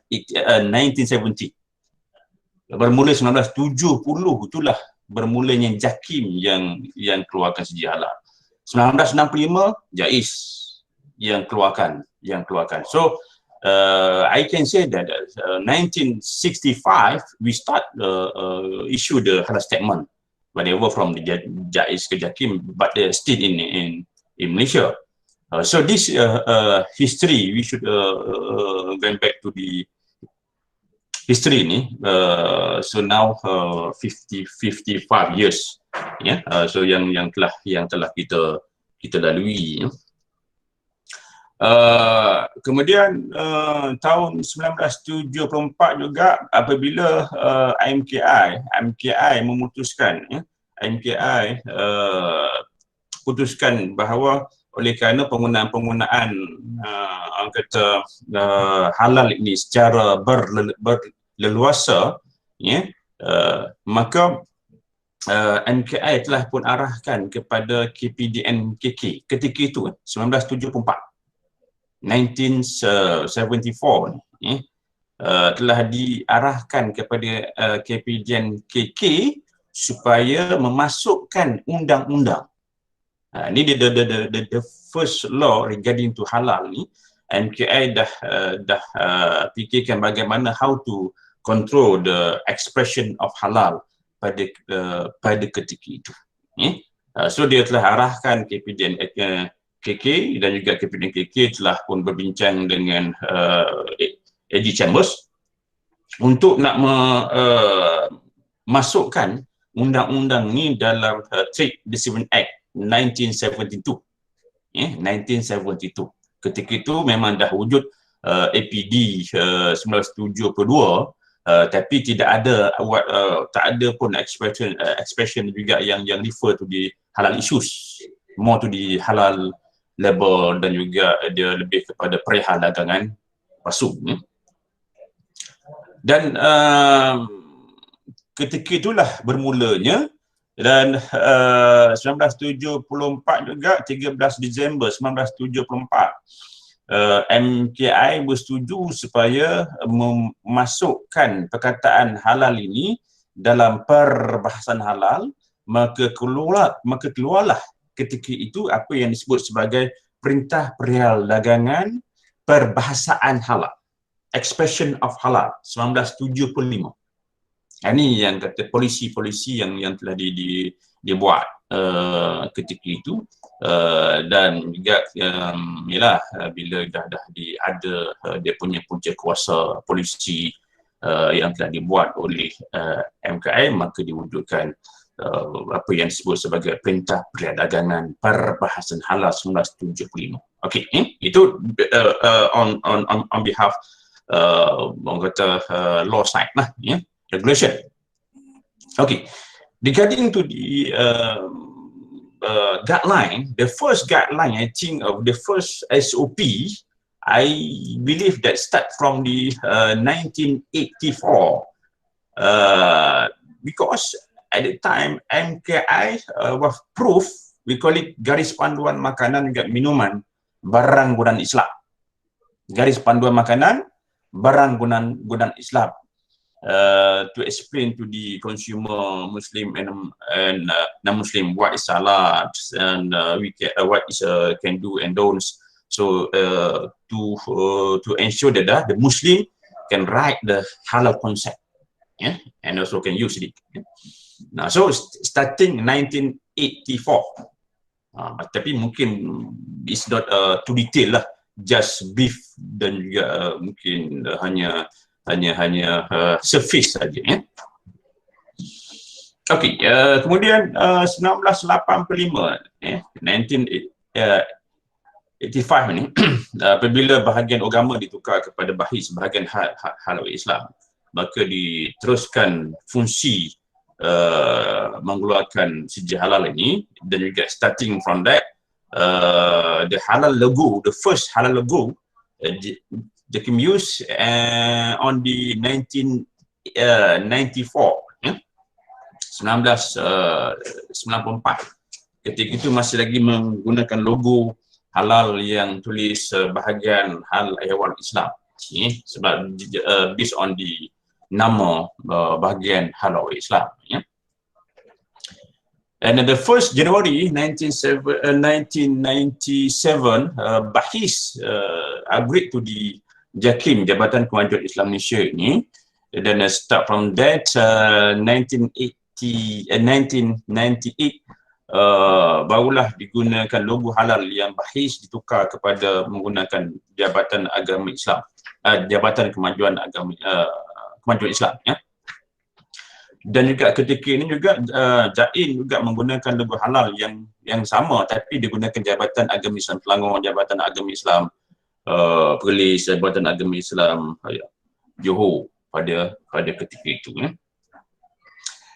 Dan juga start 1998 juga ialah di first time diprivatiskan tu di syarikat Ilham Daya to conduct the audit, conduct audit, dan juga present to Jakim yang issue the halal cert, issue the halal logo, but auditing done by syarikat Ilham Daya at the time.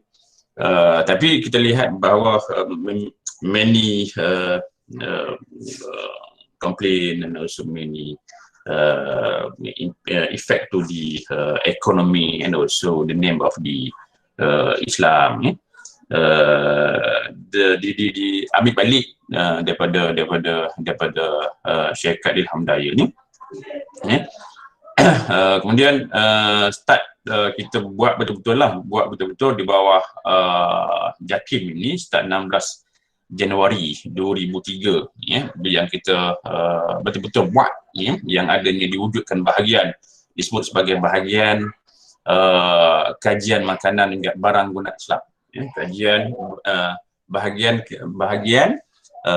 kajian makanan hingga barang guna Islam. So this year I joined Jakim on the April 2003 ni. At the time we have no proper standard and also we standard procedure, so I can say we start from zero lah pada ketika itu. Ada orang kata start from zero to hero, orang kata lah, wallahualam. Tapi saya nak sebutkan, masuk situ tak ada proper standard dan juga prosedur. Kami kena belajar sendiri, kami kena buat sendiri kan. Pada masa itu tak ada lagi di mana-mana universiti pun yang offer yang kata halal food punya course.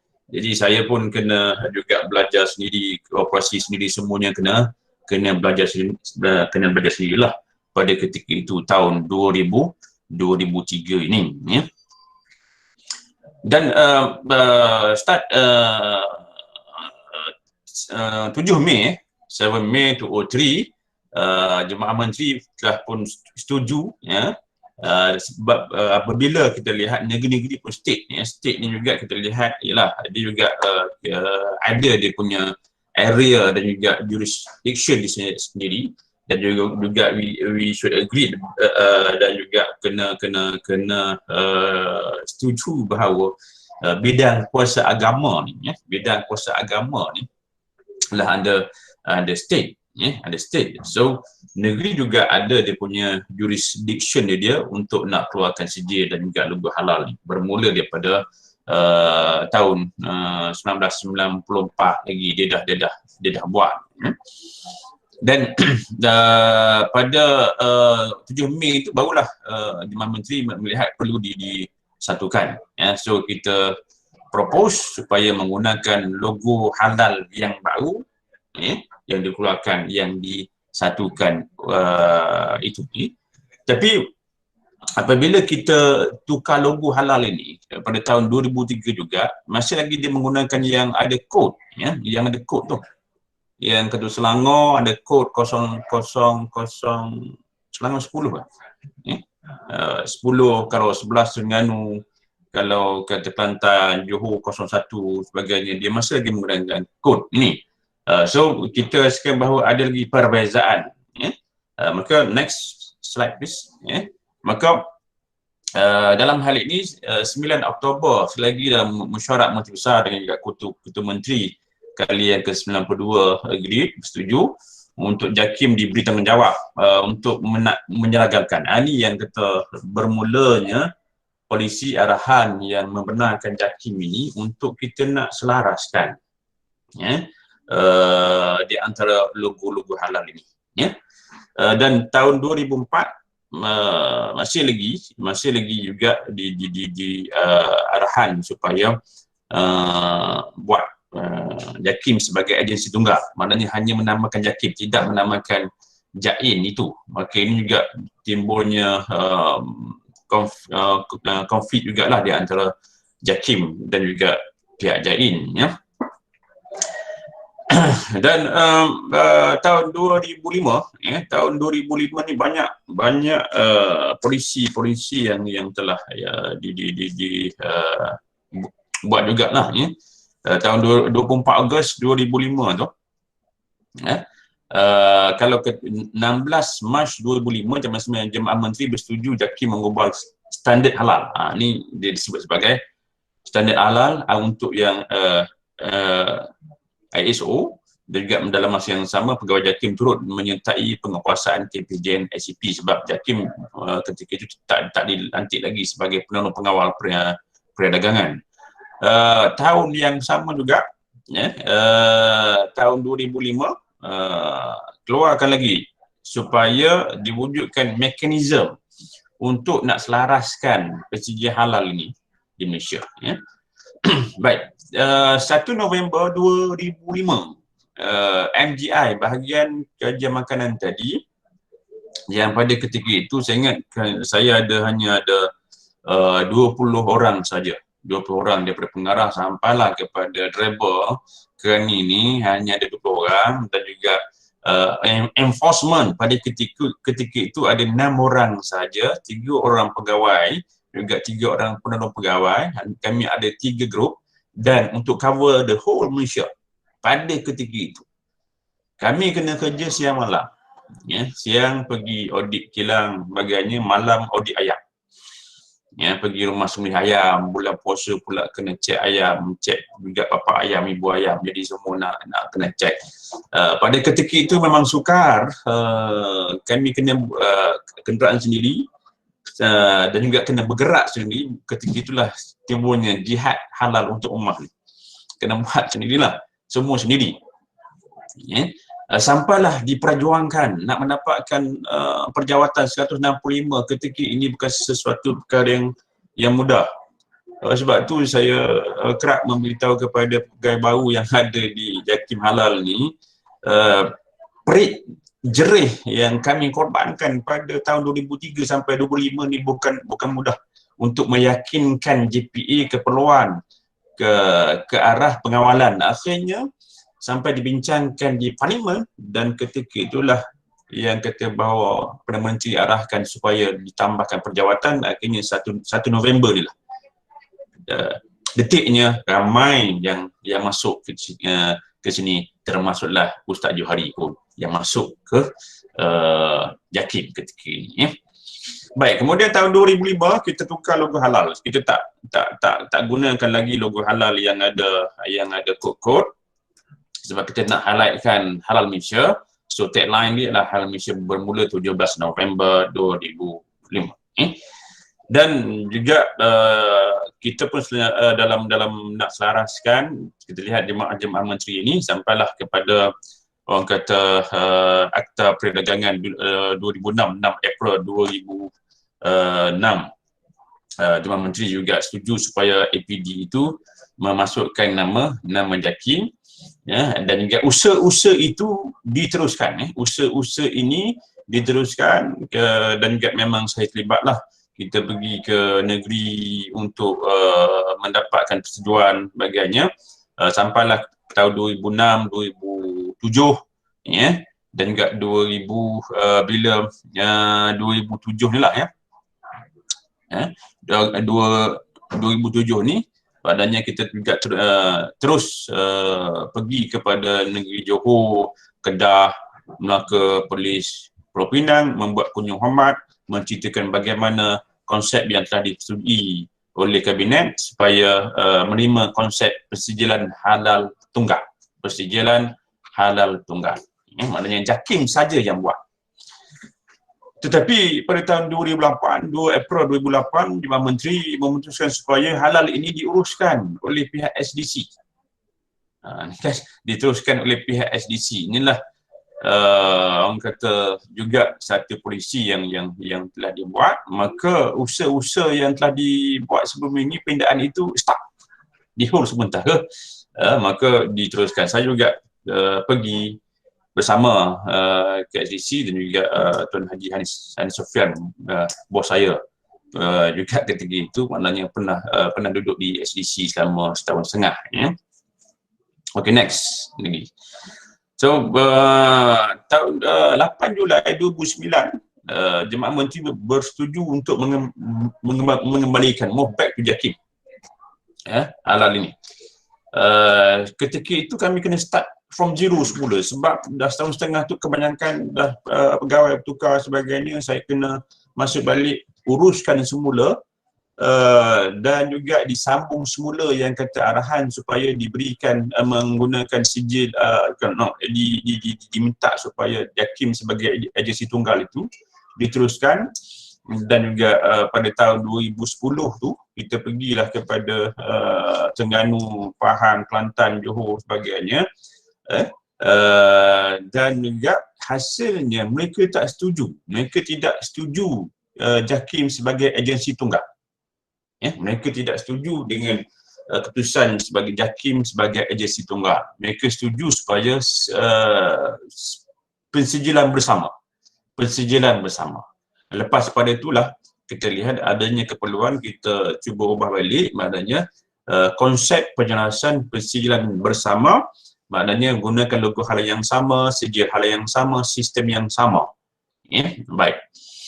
Pada 15 April 2010 oleh kerana enforcement juga perlu diperkasakan, maka TPJ-NKK bersetuju untuk melantik pegawai JAKIM sebagai penolong pengawal perdagangan di bawah Akta APD 1970. Baik.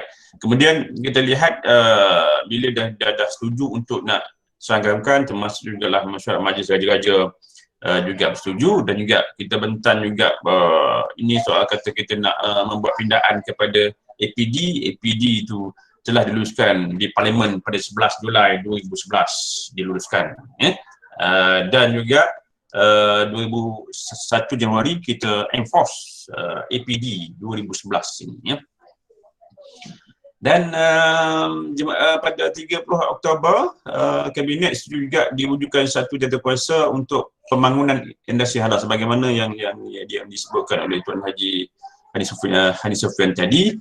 Dan 11 Februari 2016 bersetuju diwujudkan Majlis Halal Malaysia ni. Majlis Halal Malaysia juga disetujui oleh Kabinet pada 8 Jun 2016. Next. Dan kalau kita lihat sebagaimana yang saya sharekan tadi tentang MHM ini dipersetujui oleh MTI juga, dan juga Majlis Raja-Raja tadi, dan juga diwujudkan 5 inisiatif itu, 5 inisiatif sampailah kepada MHM. Dan juga 3 Disember 2018 bahagian halal ini disubtukan semula kepada 2 bahagian. Satu disebut sebagai Sekretariat Majlis Halal Malaysia sebab mengambil keputusan yang telah diputuskan tentang wujudnya MHM itu, dan juga bahagian pengurusan halal. So Sekretariat Majlis Halal Malaysia ini lebih kepada policy maker, dan juga BPH ini lebih kepada operation, maknanya sijil halal diuruskan, pemantauan dibuat di BPH. Kemudian tahun 2019 ini ada keputusan yang baru yang berkenaan supaya MHM itu ditukar kepada MPIH, Majlis Pembangunan Industri Halal. Maka dengan itu terbatallah sebagaimana persetujuan untuk Majlis Halal Malaysia. Oleh kerana itu kita lihat bahagian MHM di JAKIM juga ditukar kepada bahagian Kawal Selia Halal pada ketika ini. So itu antara kata sejarah-sejarah yang berkaitan dengan pensijilan halal. Mungkin ada lagi yang tak sempat, tapi yang boleh saya nak kongsikan untuk hari ini ialah di sinilah, Okay, next itu tentang the history lah, sejarah. Sedikit I want to share about the Halal Malaysia uniformity. As you know, in Malaysia we have 14 state. Yeah. So the law related to the Islam ni under state.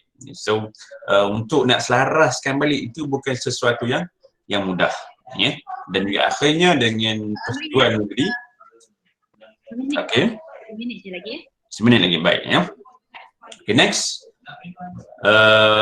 Dan ini juga tentang history of the manual procedure for halal certification until now we have yes, next year 2021 we will enforce manual procedure 2020 kan. So ini adalah bagaimana asbabun nuzul kepada manual itu sendiri ya. Okay, next. Ini sejarah halal logo lah ya. So now kena lihat kepada halal logo Malaysia itu. Next ya.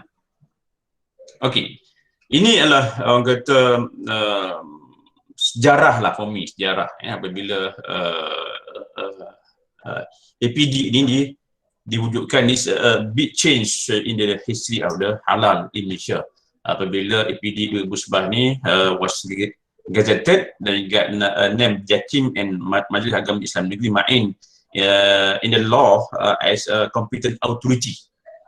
Inilah yang kata bahawa polisi bagi saya polisi yang besar yang mengubah landscape halal, not in Malaysia but the world actually. Sebab imported product they have to use the halal logo recognized by Jakim. So right now we have 84 Islamic bodies recognized by Jakim among 46 countries. Yeah. Okay, next. Meat-based product. Okay, this hot issue now regarding to the cartel, the meat from the import. So in Malaysia, yes, the halal policy in Malaysia, all meat and meat-based product imported to Malaysia must be halal certified by Islamic bodies recognized by the Kim. That's the big policy. Yeah.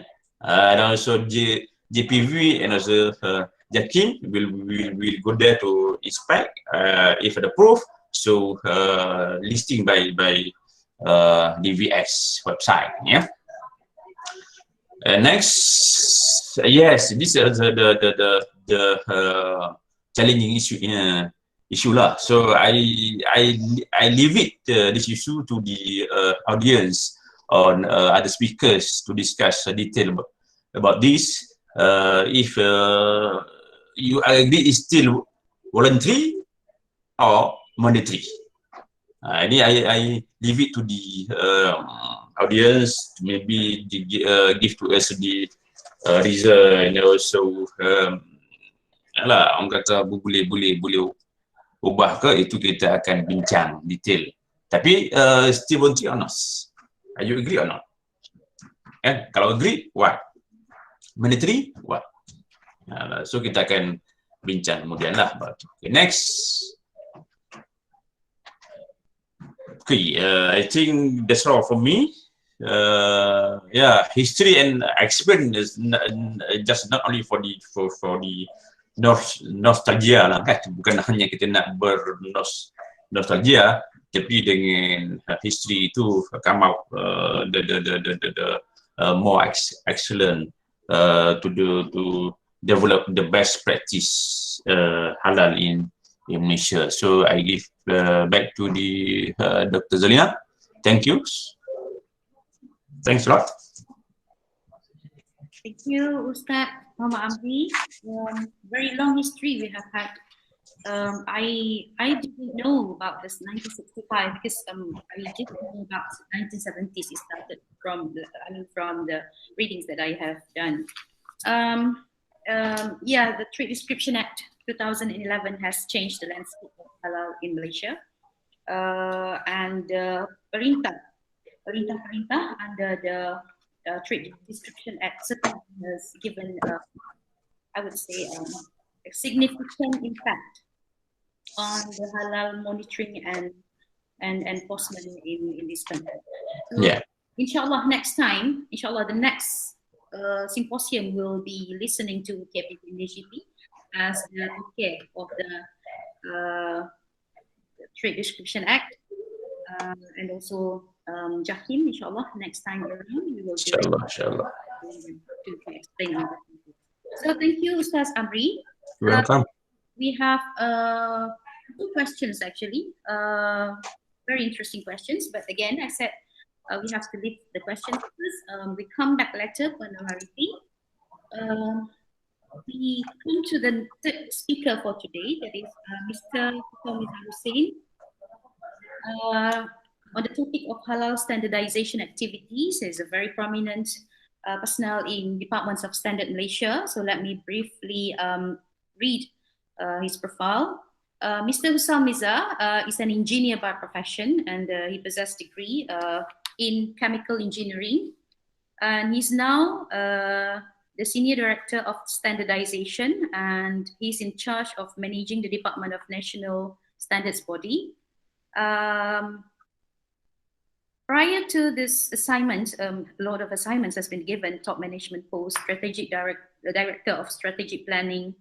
Prior to the assignments, he was the science attaché at the permanent delegation of Malaysia to the United Nations Education, Scientific and Cultural Organization, UNESCO, Paris, from 2011 and 2014. And he has been given a very, very significant task to also represent Malaysia in many international standardization and accreditation activities. For example, in WTO, ASEAN, APEC, and also, this is also very important achievement, that he has been appointed as the lead negotiator for technical barriers to trade TBT chapter for many free trade agreements, FTAs, in which Malaysia involved. So with a very significant profile, I think he's the best person to speak about the halal standardization activities in Malaysia. And of course, we will listen to him very carefully, because we will listen a lot of the policies involved in the halal making halal standard making process. So I give to you the room, Mr. Hussam Miza, 20 minutes with 5 minutes, kecederaan. Over to you. Thank you, Dr. Zalina. Bismillahirrahmanirrahim. Distinguished speakers, panel members, participants, ladies and gentlemen, Assalamualaikum warahmatullahi wabarakatuh, and a very good morning. At the outset, I would like to express my sincere appreciation to UMHCR and sponsors for inviting me to give some insights on halal policy in relation to standardization activities in Malaysia. Next, please, can I have my presentation up?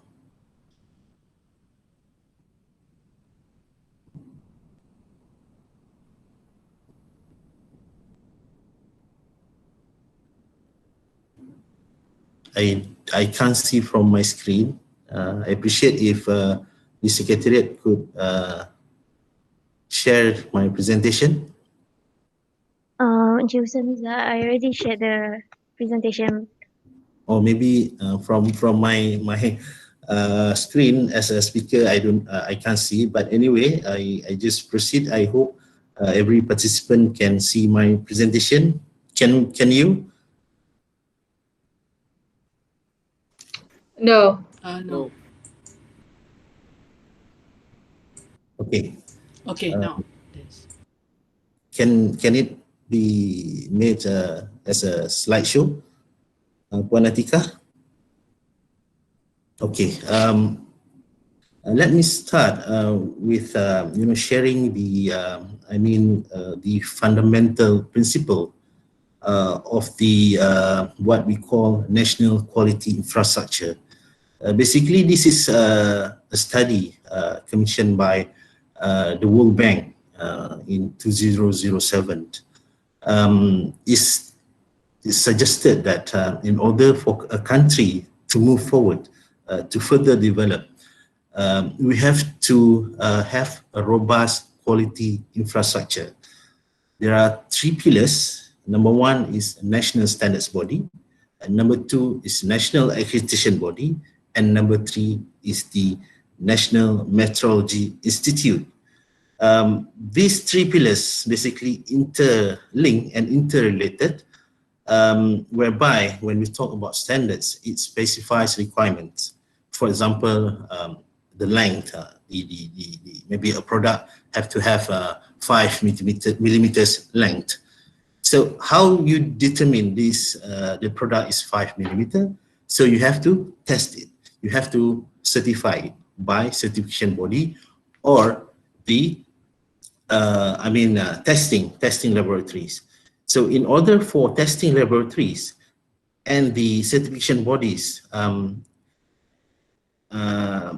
ensure that they are competent, so we have to ensure that through accreditation. This is the second pillar, accreditation and also conformity assessment that are being carried out. It must be competent in order to ensure that the specification set out in standards. For example, I just mentioned a simple example, the length of a product must be in 5 millimeter length. So when we talk about testing, so how you ensure that this traceability of the length, the 5 millimeter, so it has to be calibrated, and the calibration is relates to the National Metrology Institute, which is in Malaysia currently, is the National Metrology Institute, which are currently reside in Sepang, so it's under SIRIM. So we have a national standards body for standards, national accreditation body to ensure the competency of testing and calibration, and as well as certification body, and it links to the National Metrology Institute. Of course, the bottom of the slide basically is who is the beneficiaries of those services, and at the end of the day, the authorities, the consumer will benefit the infrastructure that has been developed, and the World Bank recommended in this study that we have to strengthen this infrastructure. Next, please. When we talk about standards, maybe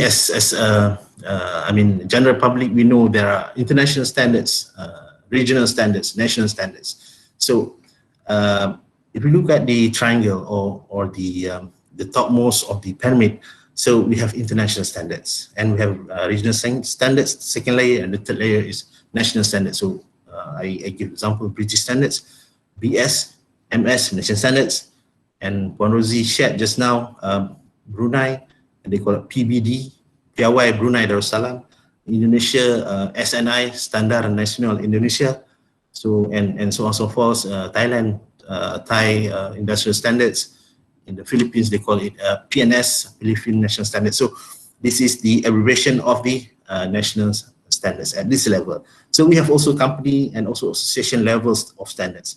So maybe Ustad Amri just now shared about the document and so-called standards that has been developed at departmental level, at JAKIM level. So this is the hierarchy. The hierarchy doesn't mean that the highest level of the standards, for example, ISO, IEC, have the most stringent requirement, because of, if you look at the far right of the slide, it shows the consensus level. I will explain further about the consensus level, meaning that at that level, at ISO and IEC, every country which are members of ISO and IEC, agreeable of that, specification has been developed. So it applies to national standard. So in Malaysia, when we develop standards, it's based on consensus, meaning that everyone in the country is agreeable that this is the national standard. So this is it's not about the how stringent it is, but it's about the consensus level of the document. Next, please. So I would like to share about the relevant policy internationally. Number one is about the WTO agreement on technical barriers to trade, or in short, we call it WTO TBT agreement. The agreement basically, when we joined WTO as a member body of WTO, Malaysia, I think Malaysia is one of the founding members of WTO. There are a lot of agreements that we have to abide with. So one of the agreements is the WTO TBT agreement. So the TBT agreement basically covers standards. So anything about standards, we have to follow the provision of the agreement. Technical regulation and of course conformity assessment procedures, testing, certification, accreditation and whatnot. So basically this agreement, the objective of this agreement basically to ensure that members who develop standards, technical regulation and conformity assessment shall not create obstacles to trade, any barriers to trade. So we have to follow in order to avoid any obstacles, any barriers to trade when it comes to standards, technical regulation and conformity assessment procedures. So I'd just like to highlight many provisions. I just want to highlight one provision of the TBT agreement, Article 4.2. Members shall ensure that the central government standardizing bodies, so meaning in Malaysia, standards in Malaysia, accept and comply with the code of good practice for the preparation, adoption and application of standards, and in Annex 3 to this agreement. So it, lay down the, we have to adopt international standard as a basis for national standards development. If we have international standards exist, we have to adopt. For halal, of course, we are the leader, we are the pioneer, so we don't have any reference when we develop the standards. So we do it by ourselves. We have to participate in international standardization activities. So I will explain further after this, because we have been participating and become member of many international standardizing activities, bodies. Publish work program, of course, we have to be transparent. We have to publish our work program, what kind of standards that are currently being deliberated and whatnot. Allow 60 days for public comment. So this one, step that is mandatory for development of any national standards. And this, agreement, the Annex 3 to this agreement is further clarified by the ISO IEC Guide 59. This is a standard established by, published by ISO and IEC, recommended practices for standardization by national bodies. We have to follow this as well. Consensus, appointments, transparency, coherence, impartiality. So this is the concept of the development that we have to follow. Next, please. So this is the history as mentioned by Ustaz Amri. So we have also the history in terms of trying to strengthen our national quality infrastructure. So as I mentioned, national standards body, accreditation, certification, also methodology. So when we look at this slide, the standardization activities in Malaysia has been started, way back in 1966, when the government established SIM, Standards Institute of Malaysia. So in 1972, the government established NISIR, National Institute for Standards and Industrial Research. So in 1975, SIRIM was established as a result of merger of these two organizations. SIM and NISIR become SIRIM, governed by the SIRIM Act 1957.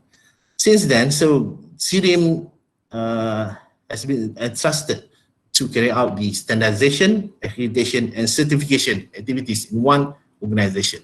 In 1996, the government decided that SIRIM to be corporatized, and SIRIM now is SIRIM Berhad, a government-owned company. So the function of standards and accreditation remains at Standard Malaysia, but the certification activities, methodology, industrial research still being carried out by SIRIM Berhad, the government-owned company. Because of certification is about business, so it's a lot of certification bodies in Malaysia. So we control through accreditation all the certification bodies, and of course since 1996 we were established, and of course there have been some the branding exercise to strengthen our function and whatnot. Next, please. So when we was established in 1996, so we are governed by the Standards of Malaysia Act, and this act repealed the previous act, SIRIM Act 1957. So we have dual function. The act mandates us to be the national standards body and the national accreditation body of Malaysia. Next, please.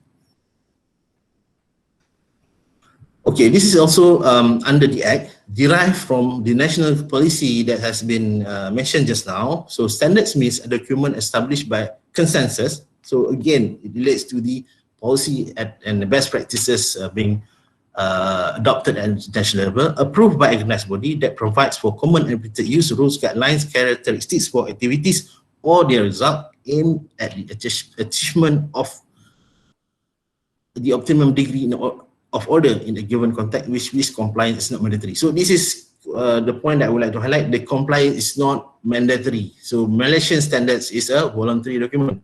The only thing is we added because of the Act. So the Malaysian standard has to be approved by the minister. This is in accordance with the section 15 of the Act. Next, please. So this is just to further elaborate on the principles we adopted, as I mentioned, from the Code of Good Practice and Annex 3 of the WTO agreement, and also the ISO IC Guide 59. Number one is consensus. We have to develop consensus. We have to form a committee which should be represented by the relevant stakeholders. Openness meaning that standards development is not exclusive activities. It should be open. So we encourage members, all stakeholders to participate. And again, transparent, because even we cannot have everyone in the committee, but we have one step that we have to issue the draft for public comment. So as I mentioned earlier, 60 days. Performance-based, meaning that we cannot prescribe the standards based on characteristics. For example, we have to to develop a product, so it should be should be made of A material, B material. No, just performance. We have to develop a chair, for example, with a maximum load of 100 kilogram, for example. So this is performance. You just specify performance and adopt international standards. This has been many times I have already mentioned. Next, please.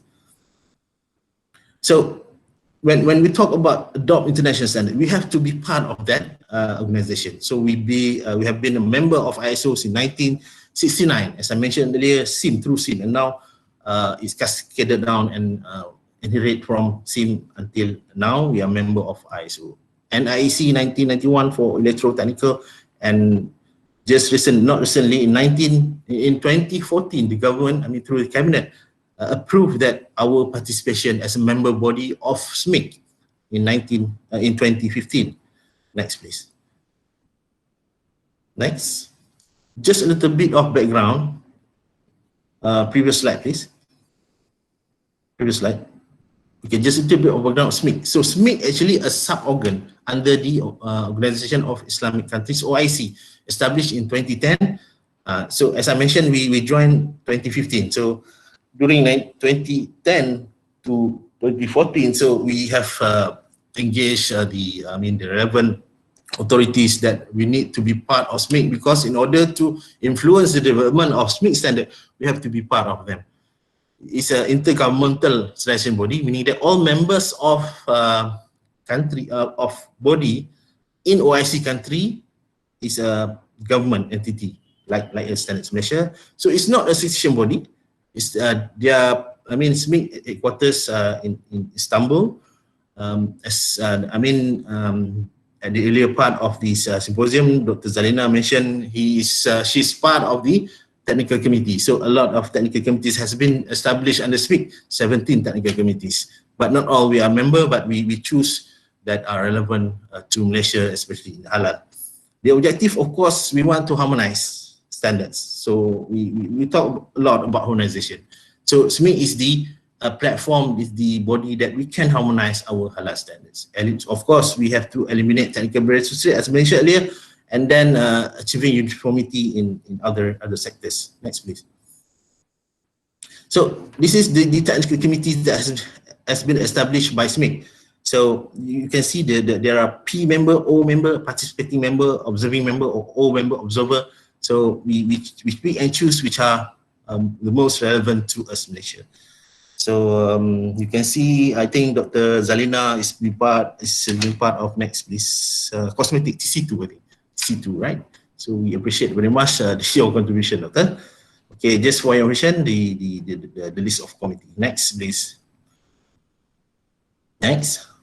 Okay, now we go back to our national ground. So in the committee that has been established under Senate Malaysia for the development of Malaysian standards, we have A to Z. Yeah, A to Z, the committee, we just assign the code of alphabet. So we have NSCI, National Standards Committee on Islamic, on halal, on halal. So NSCI. So under NSCI, NSC is the highest committee, and we have several technical committees and also working group to assist the National Standards Committee to develop national standard. Next, please.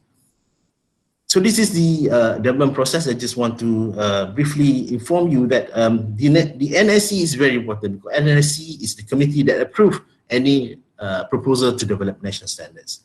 And of course, finally, so we have, as I mentioned, the step where we have to issue for public comment, and the committee needs to review the comment. For standards development, I think this is one sector that has been very very interesting to the stakeholders, because we receive a lot of comments when we issue draft for public comment. Next, please. Next. So this is just a statistic. We have 38 Malaysian standards for halal, and overall it's about 5,000. Next. So this is just some illustration how standards in Malaysia or Malaysian standard is being regulated, because it's by virtue of the act is a voluntary document. So it can be published, you can use it by the industry, by consumers, but it can be enforced through our act. So the other act by regulatory agency will mandate the compliance to Malaysian standards. Next, please. So this is just a snapshot. We have about 500 Malaysian standard has been enforced by other regulatory agencies. Next, please. So this is some of the regulatory agencies that have quoted Malaysian standards in their technical regulation, in their law, in their rules and whatnot. Next, please.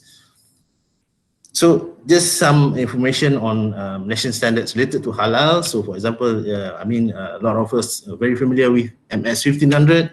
So this is the most current version, 2019. So we have MS 2424 for pharmaceuticals, MS 26334, for halal cosmetics and so on and so forth. Next, please. So this is about halal supply chain, halal, and also MS. This one is for halal supply chain. Next. Most of the standards that are being certified by JAKIM, because JAKIM is the only decision body that through the cabinet decision, as I think Mr. Amri mentioned that this is cabinet decision that JAKIM is the only certification body. So you can see the logo. So this the first one, MS 1900, being certified by SIRIM, because this is about the quality management system. We adopt it as from the ISO 9000, and from perspective of Muslim and Islamic law, we convert it to MS 1900-2014. It's the certification is done by SIRIM. Next, please. So there are many other. So I think we can skip this because this is only for your information. So this point, the slide. Just to confirm that has been what has been said by Puan Rosie, the world first halal standard is MS 1500. The first standard was published in 2000. If we refer to Puan Rosie's presentation, even Brunei, Indonesia, have published as their national standard at a later year, after 2000, when we started the initiative to establish MS 1500. Next, please. This is also some of the other standards that have been established for pharmaceutical 2010. Next, please. For halal cosmetics 2008-2008. Next, please. Okay, now, so that's about standards, standardization standards. So the second pillar is about accreditation and conformity assessment. So accreditation, basically, we also have to comply to other ISO standard, ISO 17011. ISO 17011 is basically general requirement for bodies as the national accreditation body, ISO IC 17011. So ISO 17011 basically is about how we organize ourselves as accreditation body. We have, because you can see the hierarchy, the accreditation is the topmost, but we have also, subject to audit by international organization, which is IAF, International Accreditation Forum, and also ILAC, International Laboratory Accreditation Corporation, and at regional level is APAC, Asia Pacific Accreditation Corporation. So they once in every 4 years they come and audit us. So we audit, or we assess the competency of ISO, product certifiers, which includes JAKIM. Yeah, this is actually one of the policy that has been decided by the government. I think way back in, I can't recall, it's 2004. Maybe Mr. Amri or Mr. Joe can clarify. The only CB for halal that we can accredit only JAKIM. So that's the policy by the government. So if you look at our website, on the directory of certification body that we have accredited includes JAKIM, the only for halal. Of course, the rest like SIRIM, the SGS, so it's in other sector, in quality management, in OSH, in energy management. So it's different, but for JAKIM is only for halal as the product certification body. So other certification and also laboratory, they have to comply to specific international standards. For JAKIM, of course, the ISO IEC 17065, and for laboratories, ISO IEC 17025. And of course, when JAKIM at the certification body level, so we assess the compliance to certain standard. For example, in the area of food, MS 1500, they have to check on due on the business entity that Ustaz Amri has mentioned about the first, and then now it's growing the number of certified halal organization or companies. Next, please. So this is just to for your information, to inform. You can log on to www.gsm.gov.my, our website, our official website. Then you click on accreditation. You can search. For example, this one, I search, halal. So no, not halal. All the certification body has been accredited. So you can see in this one. See, the halal management division of the JAKIM. It's been accredited on 10th of October 2020, just recently, because this is very important to maintain the credibility of our national standards and accreditation. Because of this, for your information, a lot of products has been accepted, because some countries make provision in their law in order for halal product to enter their market. Number one, to be certified by JAKIM, and the certification body, which is only JAKIM, must be accredited by the national accreditation body. So this solves a lot of issues that has been, faced by our exporters. Next, please. So I think in conclusion, I just maybe try to summarize this, a lot of points, but because of the development process, the halal development, halal standards development process, and accreditation of halal body is in line with principle and practices. Hence, we have a greater market access. This is the key point, the strongest point, that we are different from other nation when we talk about halal development in Malaysia. I think that's about all. Thank you very much for your kind attention. Back to you, Dr. Zalina. Alhamdulillah. Thank you, Mr. Salmiza.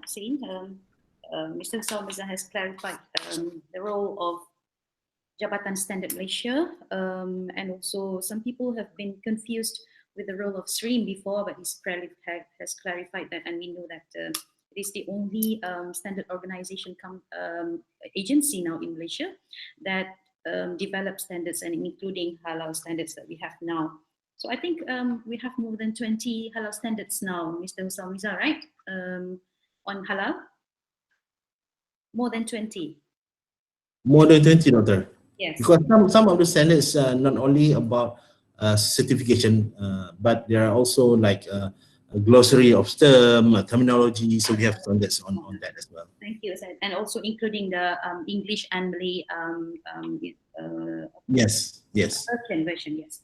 Okay, so we have now that we know that there are 5 principles of the Malaysia standard in operation, and also the participation of Malaysia at the international level, whereby Malaysia has been regarded as reference documents. Malaysia's halal standard has always been regarded as reference documents at the international level, including level.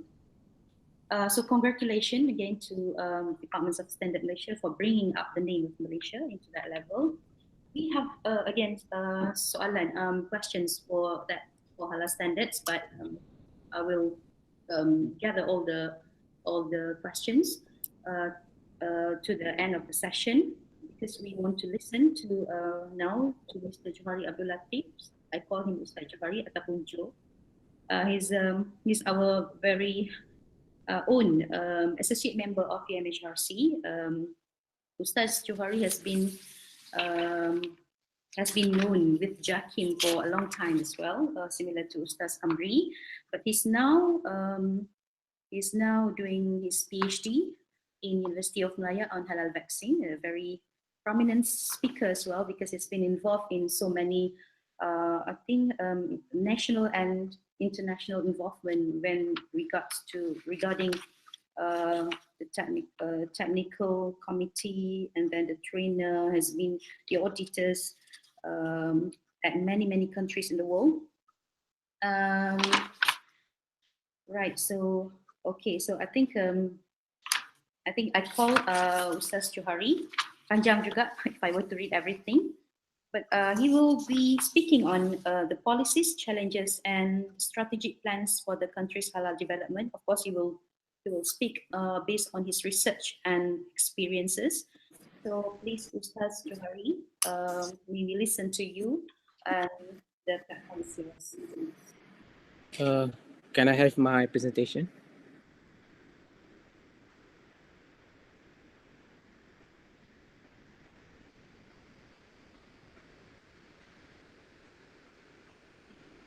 Okay, let me begin first. First of all, thank you very much to Dr. Zalina Zakaria and also Mr.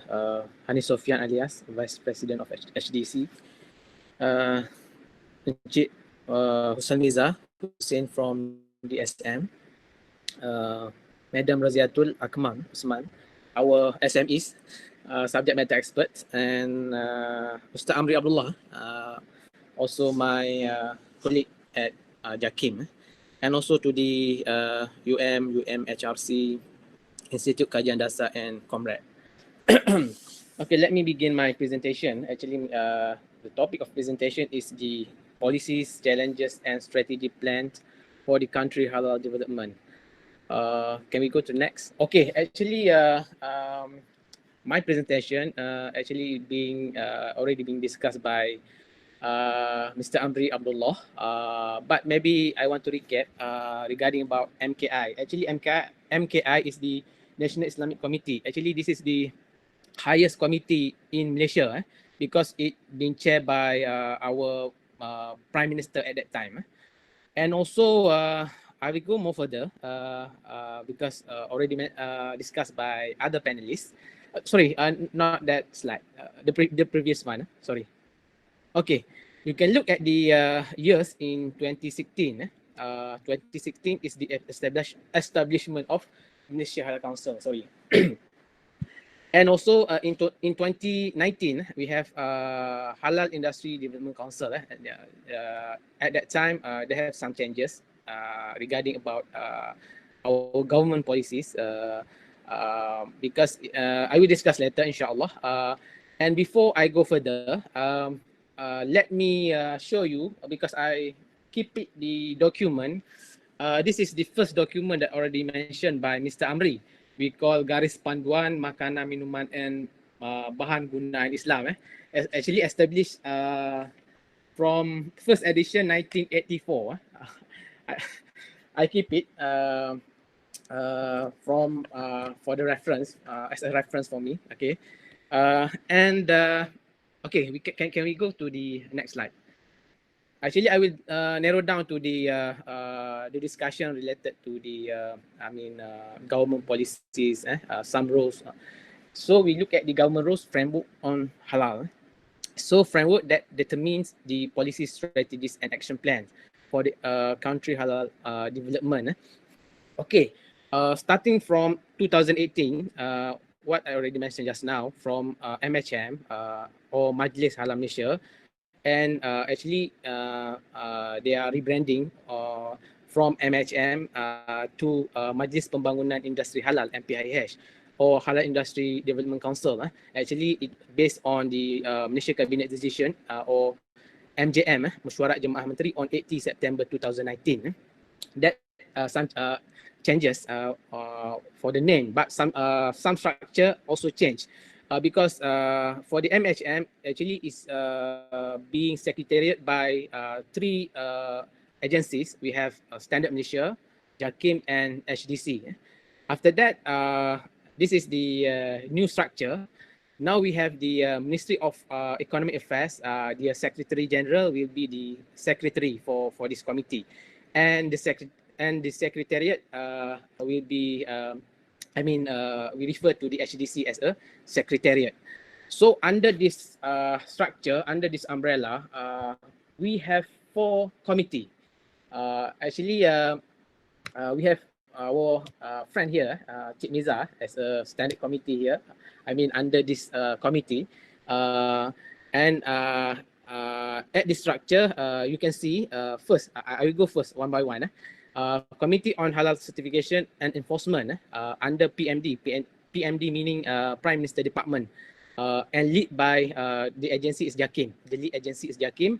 And number 2, we have Committee on Standard Development. We have MITI and lead by Standard Malaysia.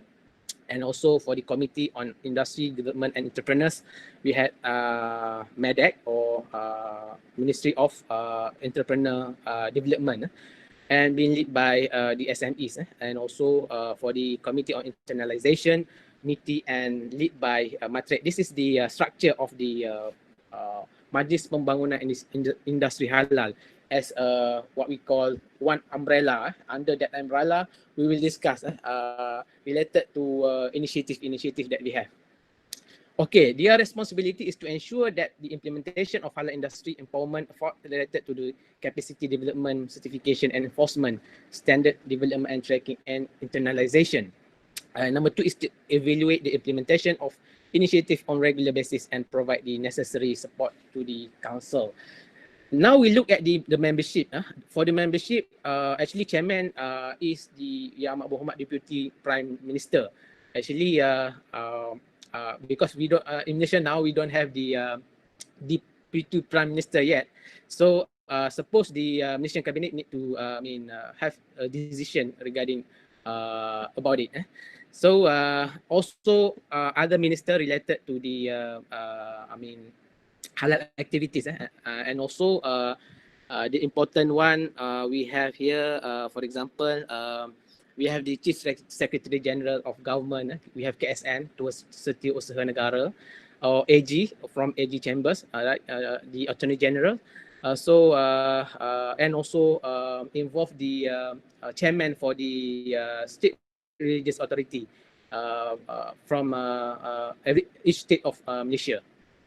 Can we go to the next presentation? Okay. Actually, I will more focus on the this committee on halal certification because the previous committee actually the rest is being discussed by our colleague here. We have from HDC, we have from DSM, and this is the what we call you can look at the error what we call some mandate given to JAKIM to to implement the halal certification, some initiative on it, and the important one is we need to have the dasar halal negara. Actually, that mandate coming from the MHM in, if I'm not mistaken, 2017, and we continuously to develop because to develop that kind of dasar halal negara, we need to have the go for example, we need to go for RIA, for example, regulatory impact analysis, and then we come up with some study and we come up with the document development. Okay, I will focus. The first one is for the halal certification and recognition for local international. This is the basic one for JAKIM. To continuous. Actually now, which is already mentioned by Dr. Zalina. For example, we have 9 scheme now, inshallah, for hopefully next year, add in for next year. We have halal food, halal premises, consumer goods, cosmetic, halal slaughterhouse, pharmaceutical, logistic, OEM, and medical device. OEM is original equipment manufacturer, sorry. Okay, number 2 is foreign halal certification bodies. We do the JAKIM do the recognition for foreign halal certification body, which is apply for JAKIM recognition, and also part of it we also do the what we call approval. Actually, approval done by JAKIM and Department of Veterinary Services for abattoir, slaughterhouse, and processing plant for overseas, because JAKIM not going to certify the abattoir or slaughterhouse or processing plant at overseas. So also we have here is halal analysis. Actually, we do the halal analysis. JAKIM have the has the Malaysia halal laboratories, and also for the sample analysis, we also have the Department of Chemistry Malaysia to do the analysis for halal sampling, and also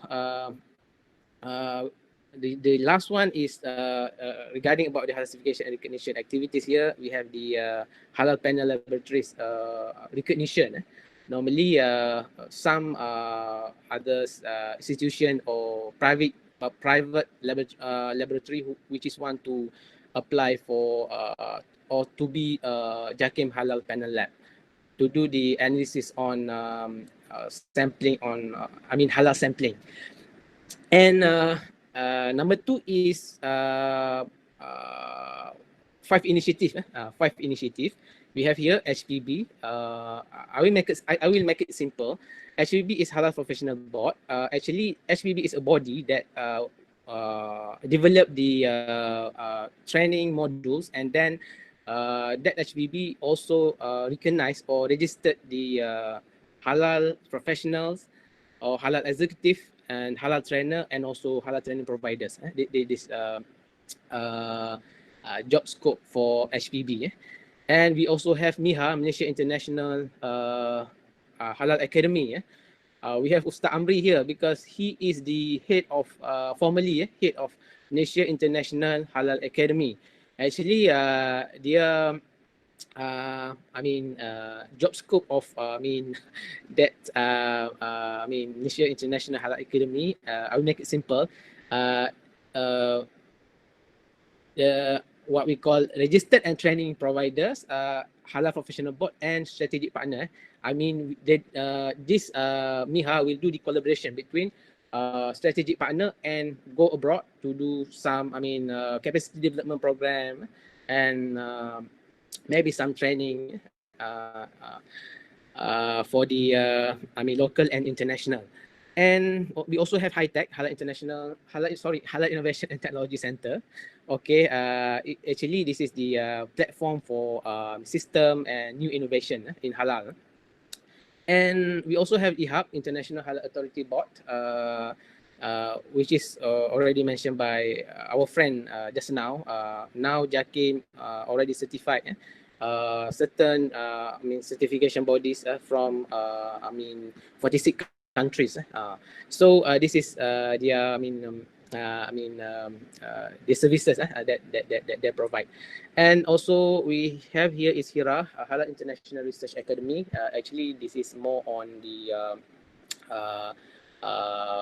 doing the research with the collaboration with the institution like university, MOE, Ministry of Education, for example, that kind of. And actually, a few university do the collaboration with the Jakim by this HIRA initiative. And the last one is the development of national halal policy. Actually, this is the ongoing process because actually this Dasar Halal Negara actually is very important, especially to cover. You can look at the Dasar Halal Negara from 2018 to 2015. It will cover the government. They have 4 cluster. It will cover the government side, and industry side, and consumer, and also the academic. And involved in their scope if the law, the industrial issues, the procedure and standard, for example, technology, promoting and branding, and human capital development. This is ongoing process to develop the Dasar Halal Negara. If you ask me, well, who is the chairman for the this committee? The technical committee actually. Actually, the chairman is Deputy Minister for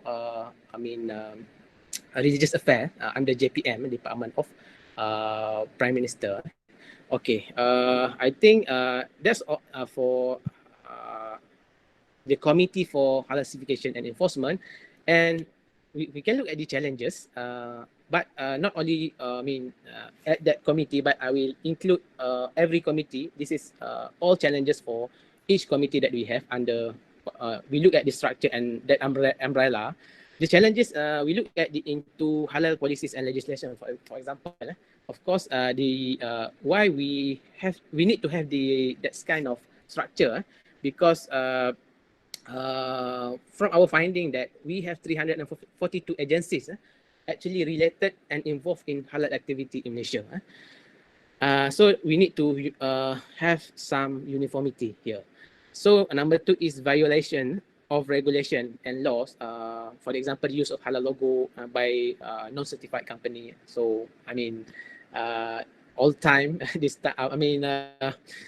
we can see at the social media and the news, newspaper, and so on. And also related to halal certification recognition, even now Jakim already certified by ISO 17065 from DSM. Alhamdulillah, right? Actually, this is one of the achievement that we need to inform all the world, right? Because this is for us, it's very important to go global. And also the harmonization of standard. For example, we have a certain issue related to, for example, country, for example, Indonesia, Pakistan, and also UAE, for example. And also halal is the voluntary basis. Actually, this issue already raised by other panelists. And number 2 is industry development.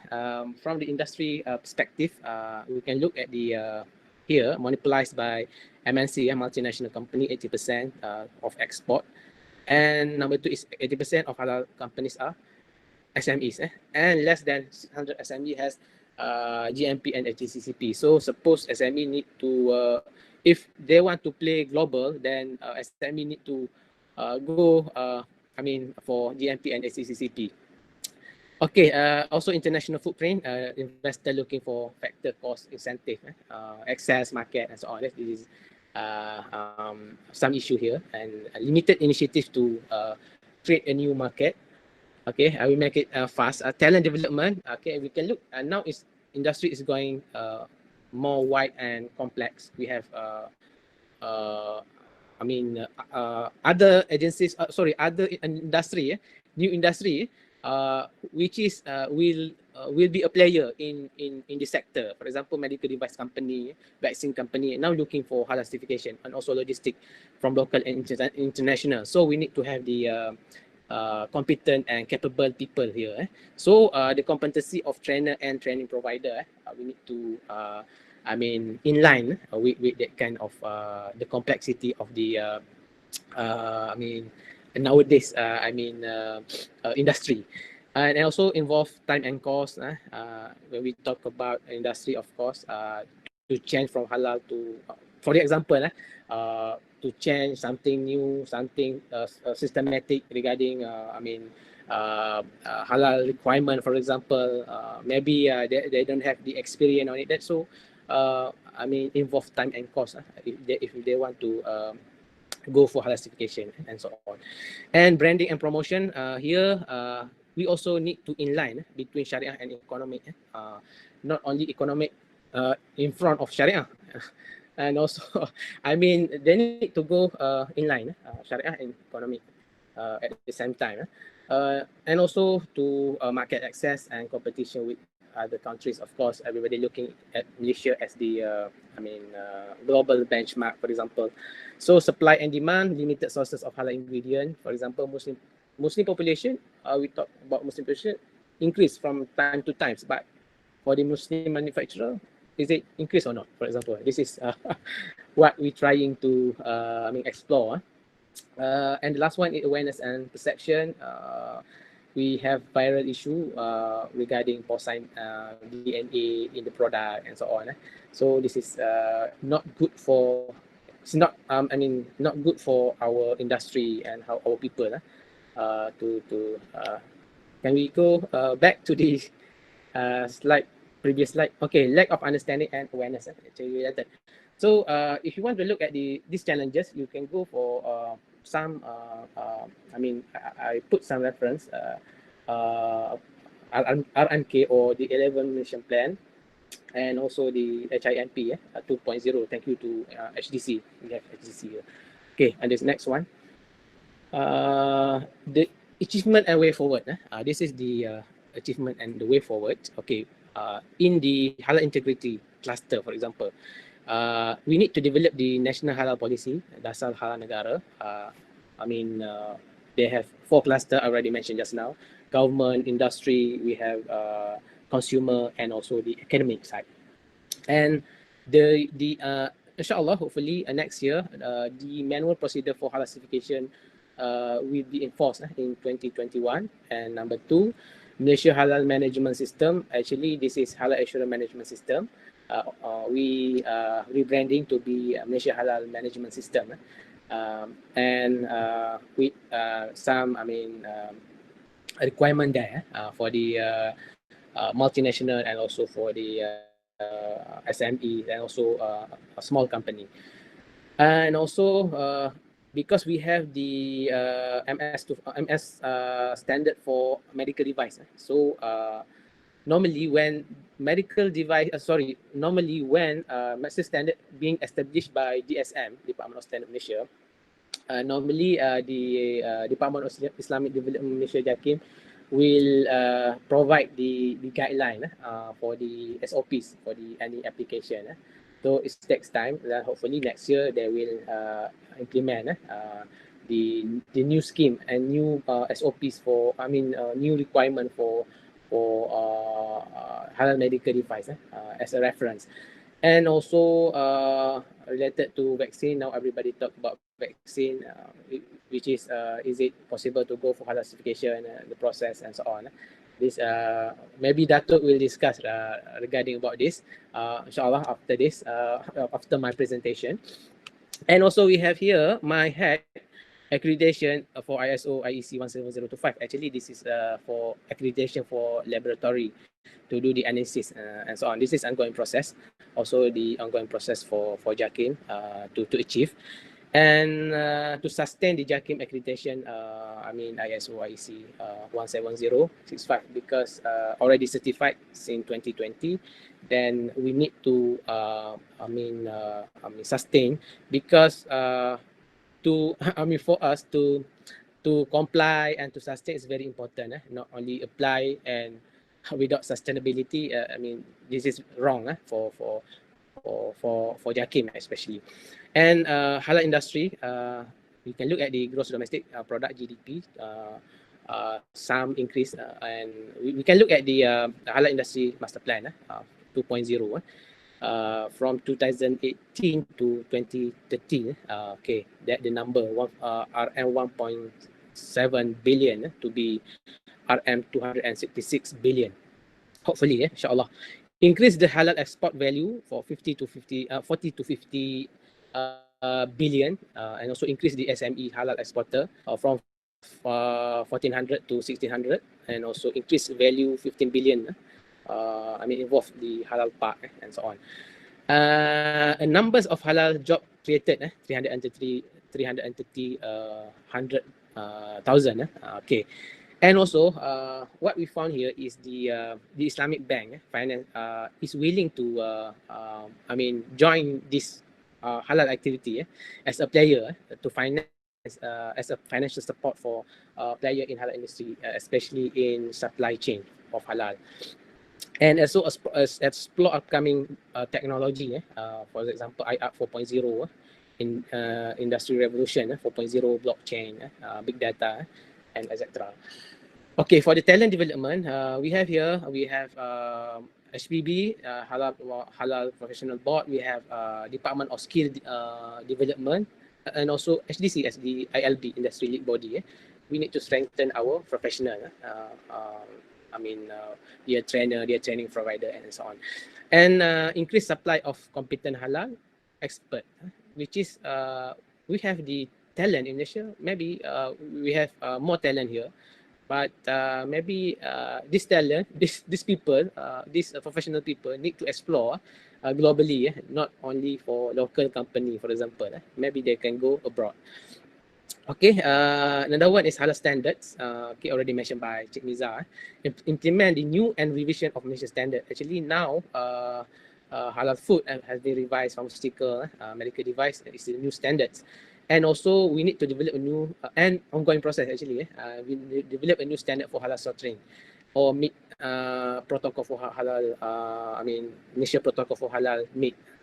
And maybe for it's ongoing process for halal occupational people, for crew and so on. Maybe this is the ongoing process.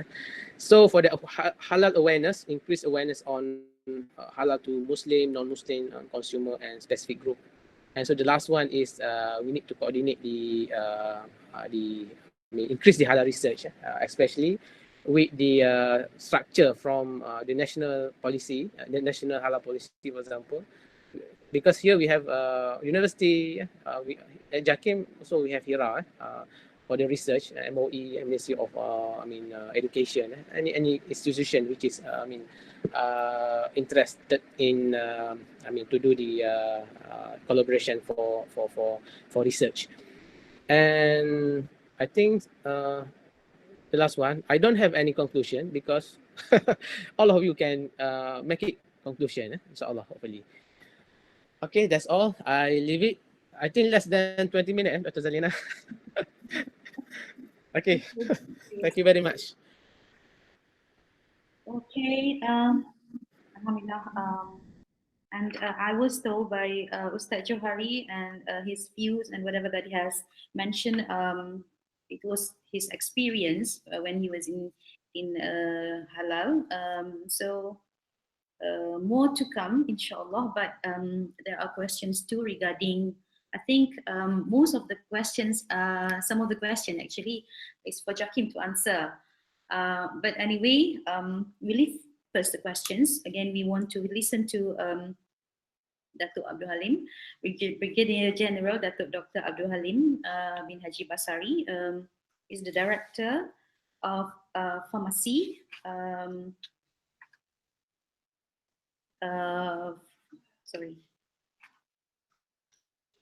Ministry of Defence, which I think he want to say something about the pandemic issues of the COVID-19 that can regard to halal policy because the topic is halal policy moving forward during COVID-19 pandemic. So maybe you can wrap up a bit what we discussed. I mean, by having all those the policies by the ministry and also, yeah.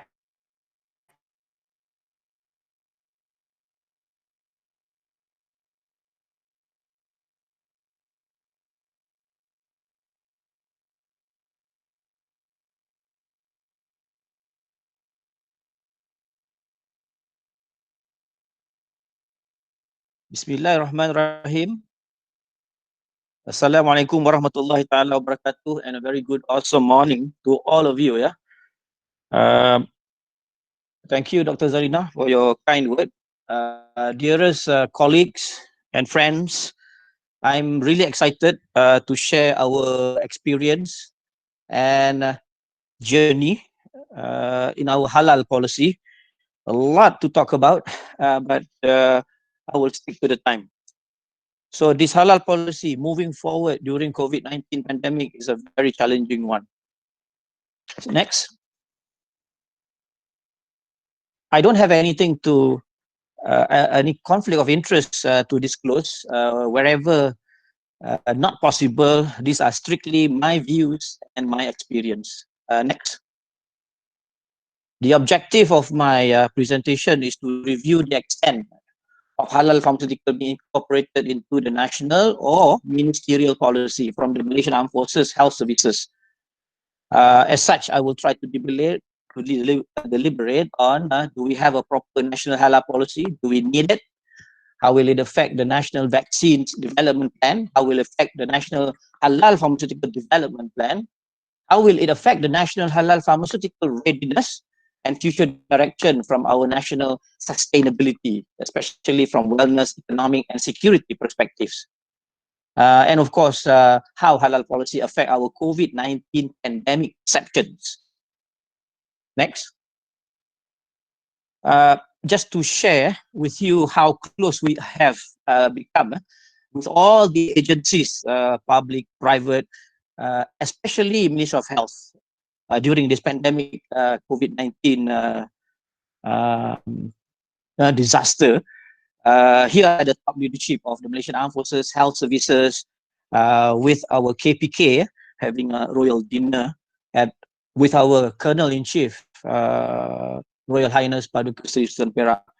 We, the Malaysian Armed Forces and MOH, truly are like sleeping partners during this pandemic.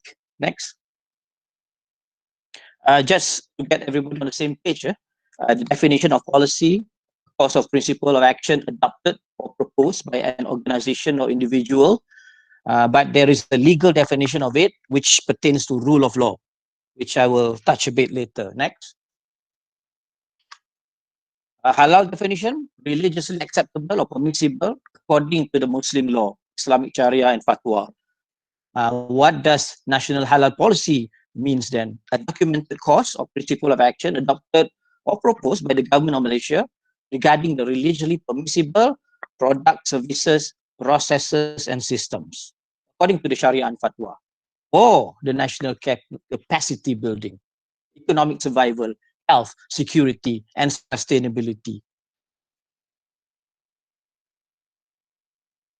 Now, policies are very important to the Malaysian Armed Forces.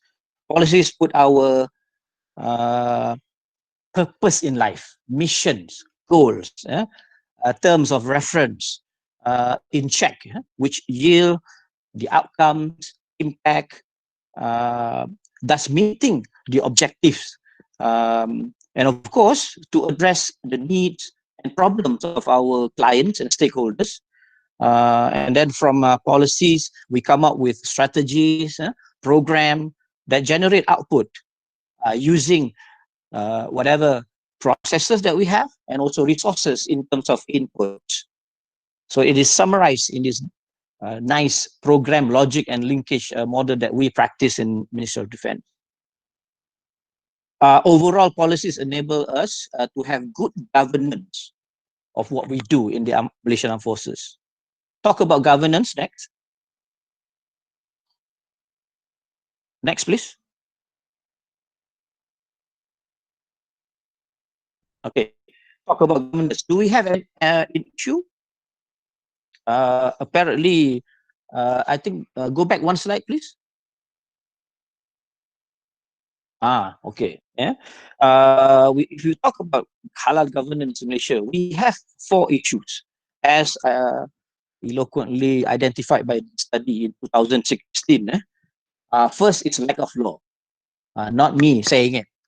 This publication for halal industry causing issue on power and limitation, inconsistent integrity on halal implementation. So there is a need for halal integrity and to ensure that the needs and well-being of the consumers can be met and well protected. Issue of checks and balances for the halal industry. So we talk about professionalism of halal training community is needed, so that it will educate and train regulators in the industry. Issue of the authority. There is no body vested with authority to lead the halal industry. Thus, causes activities of enforcement to be less effective.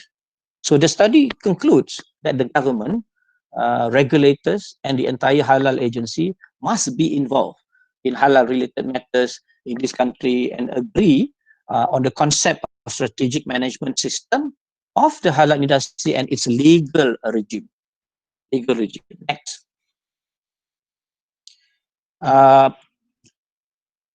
In a table, the governance of halal industry is paramount to the micro and macro supervision towards the Sharia compliance. Nicely put by the study. Now, to understand this, okay, it's all right. To understand this, let's take a live example. Yeah, let's look at our great neighbor and compare ourselves. Next. Okay, compare ourselves from Malaysia and Indonesia. Malaysia, no halal act. We do bottom up. Yeah, we exercise voluntary. We have standards and guidelines which are soft law, and it's our own initiative by the industry to get halal product, services, and systems to be certified. In Indonesia, they have halal act. They go top down. They make it mandatory. They have an act which is hard law, and they have presidential decree. So next. No, none is inferior to each other. No, back. Okay, none is inferior to each other. But imagine if we have both systems. So collaboration is definitely key. So we should learn from each other and collaborate. Next. Now, let's look what we have done in the Malaysian Armed Forces. How did we develop our policy post MS 2424 2012? Because there's the latest one, 2019. Next. Okay, we take this very seriously, the halal pharmaceutical, the halal medical device, as a strategic undertaking for the national capacity building. Why is halal pharmaceutical a significant milestone or initiative? It's because the industry of pharmaceutical is the most regulated of all industries in the world. By having halal pharmaceutical, other industries locally can learn a lot from this regulated industry in order to improve themselves. Integrity can really be affected for halal industries learning from halal pharmaceutical experience. Let's take a look at our overriding policy next. Now we have DUNAS, the National Medicine Policy. All right, and we developed DUKAT, Dasar Ubat Perkhidmatan Kesihatan Negara, which is the Malaysian Armed Forces medicine policy from there. So what's the difference? So in the second edition of DUNAS, there are 5 components that has been summarized. Next, what does it say about halal pharmaceutical? So in the third component, the stand was there shall be strategic partnership with the relevant authorities to make certified halal medicine available in Malaysia. 300 plus authorities and not inclusive players. That's a big task. So we took the initiative to build this partnership very seriously as a strategic undertaking for the national capacity building.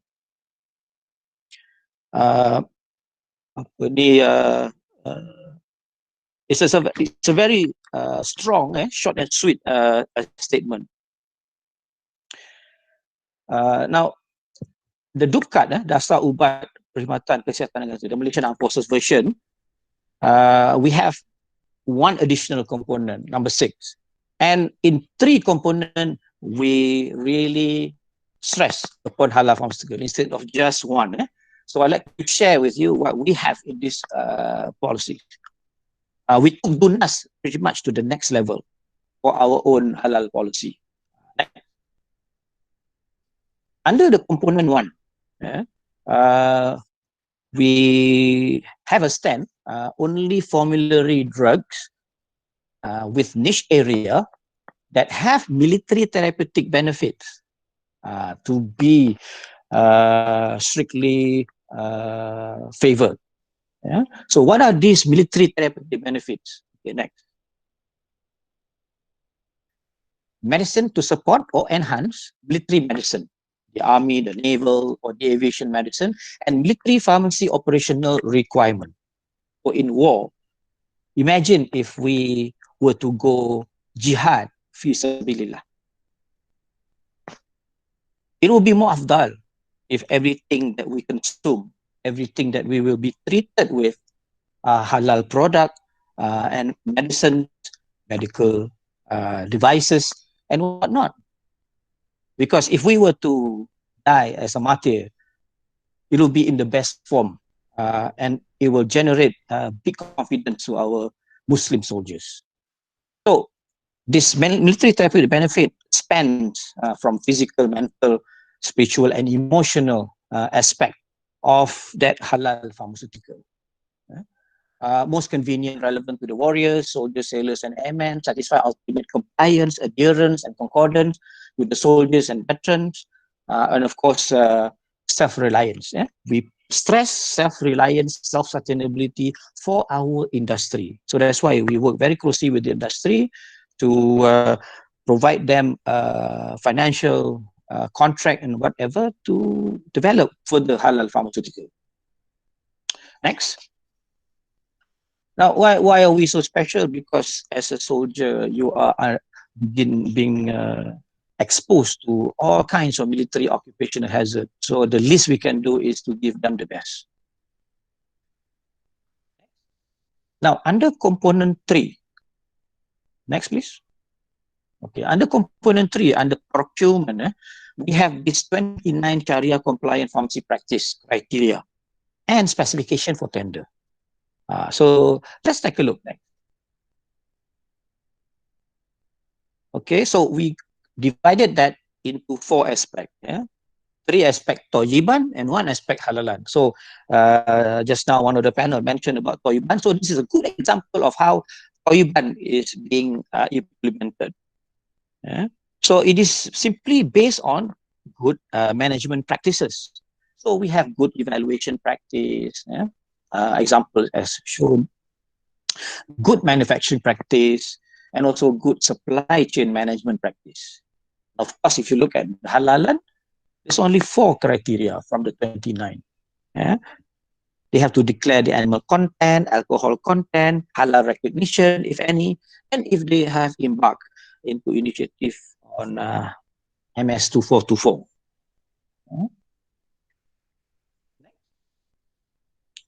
So under component 5, so we have here clearly stated that those medicines who have been subjected to MS2424, the halal pharmaceutical guideline, will be prioritized, no matter how much it costs.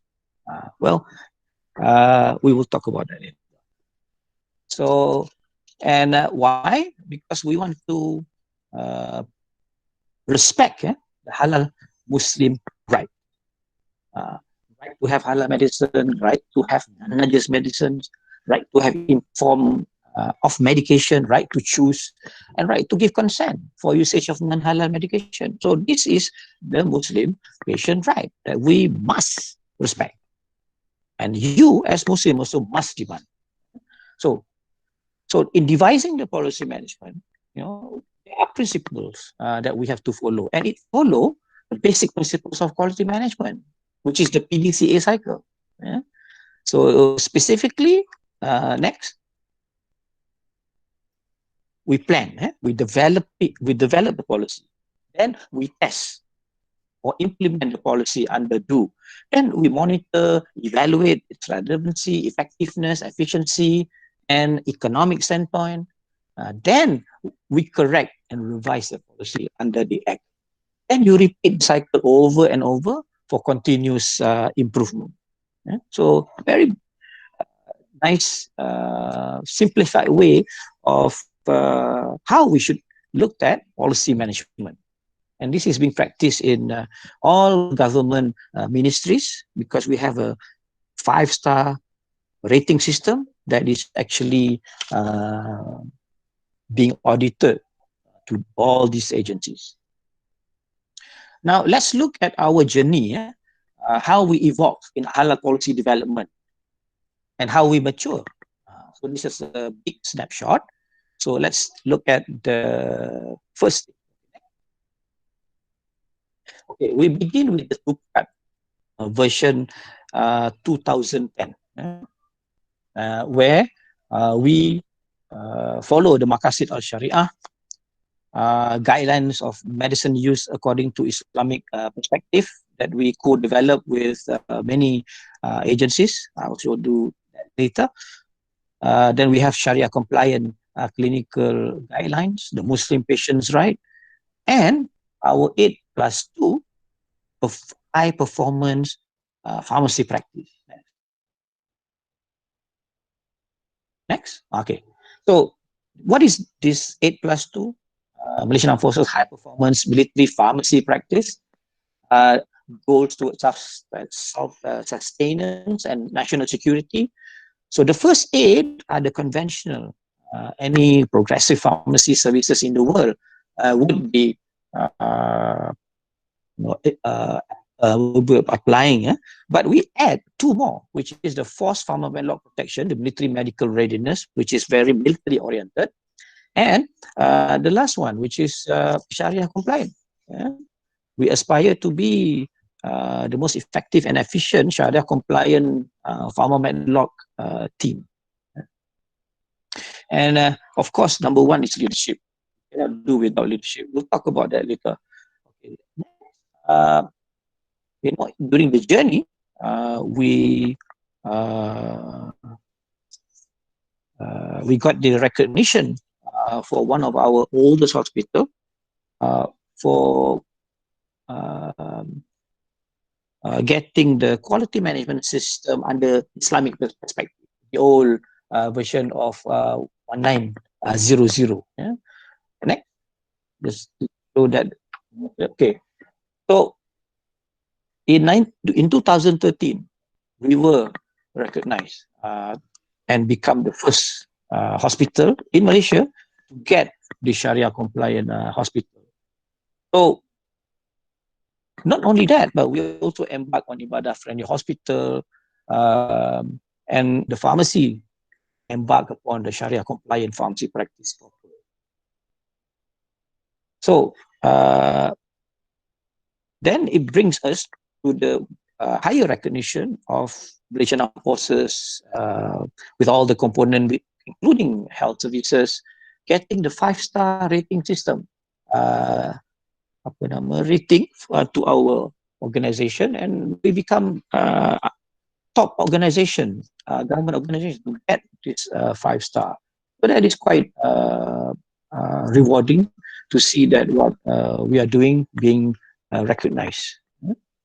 The next one is actually the PDCA cycle that we developed to move ourselves to 2030 as Sharia compliant pharmacy practice. What do they entail?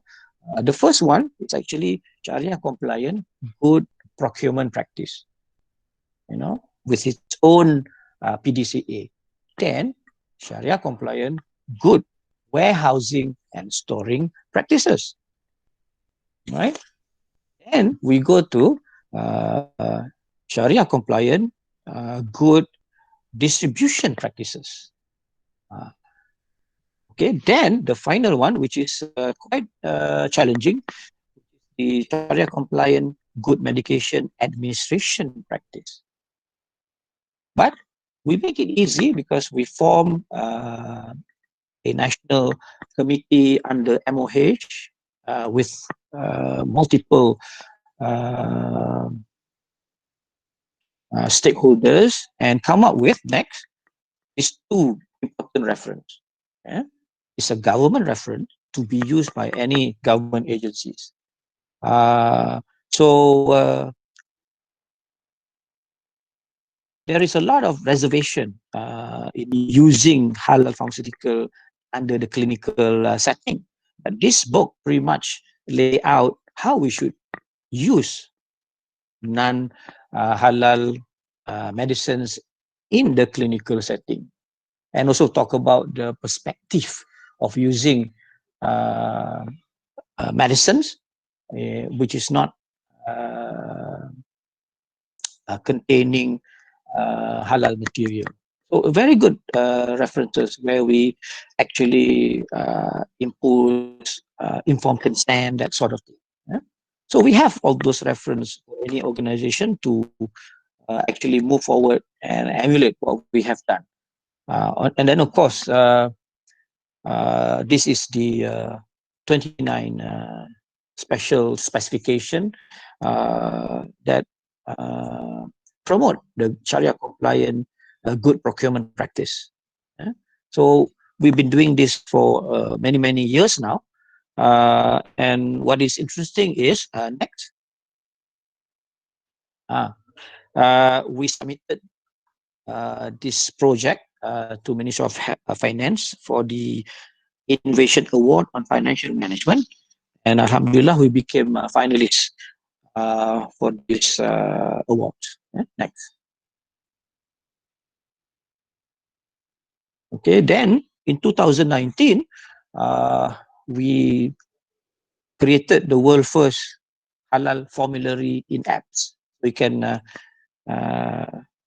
scan those QR code and you can get the whole formulary in the armed forces, and you can see the status of red, non-halal, gray and green medicines that we have studied and evaluated. It took us more than 5 years to develop this. And we have shared this in the international committee and received very good feedback. And, last but not least, then we update our Dukat, the 20 version. And what did we do then? Next, we reviewed our policy and update it with much more broad concept to halal and Sharia compliant practice. The term is ethnocentric medicine, which is very interesting. And we also promote national pharmaceutical security. We talk about national vaccine capability. So we are actually at the new phase of our fight now. Okay, next. So what is ethnocentric medicine? Now we will appeal to not just Muslim, but many other belief systems as well. So when we do this exercise of halal formulary, we discover that we can resolve the Hindus' issue, because we have identified those animal content. And we can also satisfy the Belgian or certain belief system that practice vegetarian in certain time frame or certain occasion. eh? And of course, one day it can also satisfy the Jews for their kosher. So you just need to take our work and add some more requirement that the Jews are quite specific about. And even all these are in the MSQH guidelines, where to get that certification, a hospital must declare those items that are quite sensitive to certain belief system. So this is just to show that this work of ours in military medicine, New Frontier Ethnocentric Medicine, have been published to share that this new term is coming. The last term was evidence-based medicine, value-based medicine. So this is going to be an exciting new field for us to share, where we have a shared decision making. But that's another lecture. Next. Now, being a general in the military, we have to talk about pharmaceutical security of the nation. It is our responsibility to help improve the status of our national security. Why? Because we are heavily dependent on import, and we only produce small molecule generics. And we depend entirely 100% active pharmaceutical ingredient from imports, plus escape units and whatnot. But most alarming and urgent, we have zero human vaccines production capability. And we should be very concerned about the last point here, because do we have proper policy on this? So next. Here we share our Malaysian Armed Forces halal pharmaceutical framework from sustainability point of view. So national security is about making national wellness and national economy in a joint concerted coordinated effort, where for halal pharmaceutical system product and services to be sustained, we need to protect, maintain the national health ecosystem. We need to work with halal pharmaceutical supply chain actors, players, and maintain the core principles. And of course, we need to do a lot of capacity building, develop research and development and commercialization, R&D and C, not just R&D. Identify the gaps and what are the issues. This is another lecture by itself, because a lot of R&D and C issues, I call them 5 Ps, or the different characteristic that we need to actually go into before we become sustainable as far as producing our own vaccines and other biologics and other complex pharmaceuticals. Next. Now, we are not inconsistent with the world development goals. This is the 21 development goals of the International Pharmaceutical Federation, the World Pharmacy Body. Next. So I like to highlight number 6, which is the leadership. We see this leadership all over in all aspects that we deliberate, and we need leaders, and we need all of you who is in this webinar as young leaders to be. I hope, we hope that you are inspired to the things that we have done, so you can become the next generation of halal leaders and explore new areas, not just what we have at the moment, and make Malaysia great.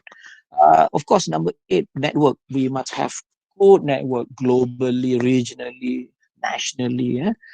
And of course, we have to have pharmaceutical intelligence in terms of knowledge, wisdom, number 12. And number 13, we need to develop proper policy. Policy development is paramount to the success. And 18, access to halal pharmaceutical. So no point, we have many companies locally producing it, but no one bothers, nobody buy them, especially in the private sector, because people like us do not demand for it.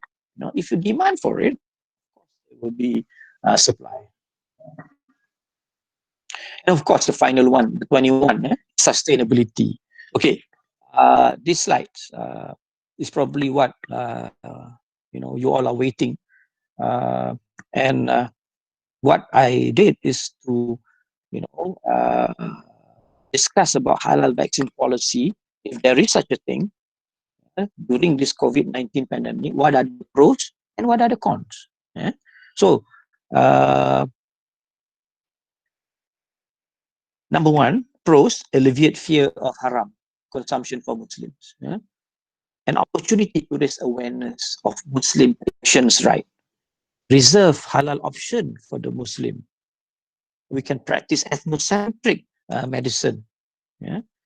Increase compliance among Muslims, hopefully, when they know what they are taking is good for them. And we probably gain again some anti-vaxxers. Potential future transfer of technology for a national vaccines development plan and national halal pharmaceutical development plan, which is good. But that is in the future. Potential future economic gain for the nation. Okay. Improve national pharmaceutical readiness and national sustainability in the long run, which is good. And of course, Peter's law. It is opposite of Murphy's law. But at the con, it can lead to limited option for Muslims, because we don't know how many from the 300 are actually coming out from non-animal processes and recipes. At least we know the first one from Pfizer most likely is, but still the documents are not here now to be evaluated by our JAKIM. Another con: extend lead time for certification process, because it takes some time. Although the product has been registered, has been brought in, if you were to do diligence process, so it will take some time before we can actually minister it. The halal pharmaceutical standards, the new version 2019, which we include vaccines in the standards, have not been tested. So it will be the first time it will be tested. So there will be a lot of learning process and whatnot. It will cause uncertainties. It will slow the uptake. It will prolong the risk of pandemic. A Muslim will become choosy, will be very demanding. There will be conflict with the non-Muslim. It will cause a complicated delivery and vaccination mechanism, especially with the ultra low freezing temperature that is required and refrigeration. So there will be potential chaos. Furthermore, there will be wastages, losses due to rejected, unused, expired vials. And halal is actually not an issue to most anti-vaxxers. So while some may, but most, remain to be seen. It will create stressful situation to healthcare workers. And finally, everything that can go wrong will go wrong, according to Murphy's. So this raised a very powerful question. When faced with something that we've never been exposed before, be it in the pandemic environment that we see, or the nano world that we are not accustomed to see, the science behind the latest vaccine technology that not many are privy of, even I am not well versed in this new technology, appropriate halal policy in the face of uncertainty, and a little scientific evidence, wealth of conflicting information, and we make the best well-informed decision. I ask myself the same question. See, I'm a very optimistic guy, but still, I couldn't make my pros, the list of pros, longer than the cons. For every pros, there will be multiple cons can be listed. Next. So in conclusion, I have showcased the extent of halal pharmaceuticals being incorporated into the ministerial policy from the Malaysian Armed Forces perspective, national policy at the moment, deliberated upon do we have a proper national halal policy? No. Do we need it? Of course, yeah. How will it affect? Very positively, definitely, yeah, for all those roadmap and development plans. Affect sustainability or not? Oh, beautifully. How halal policy affect our COVID-19 pandemic perception? I can't answer that. I let you all to answer that.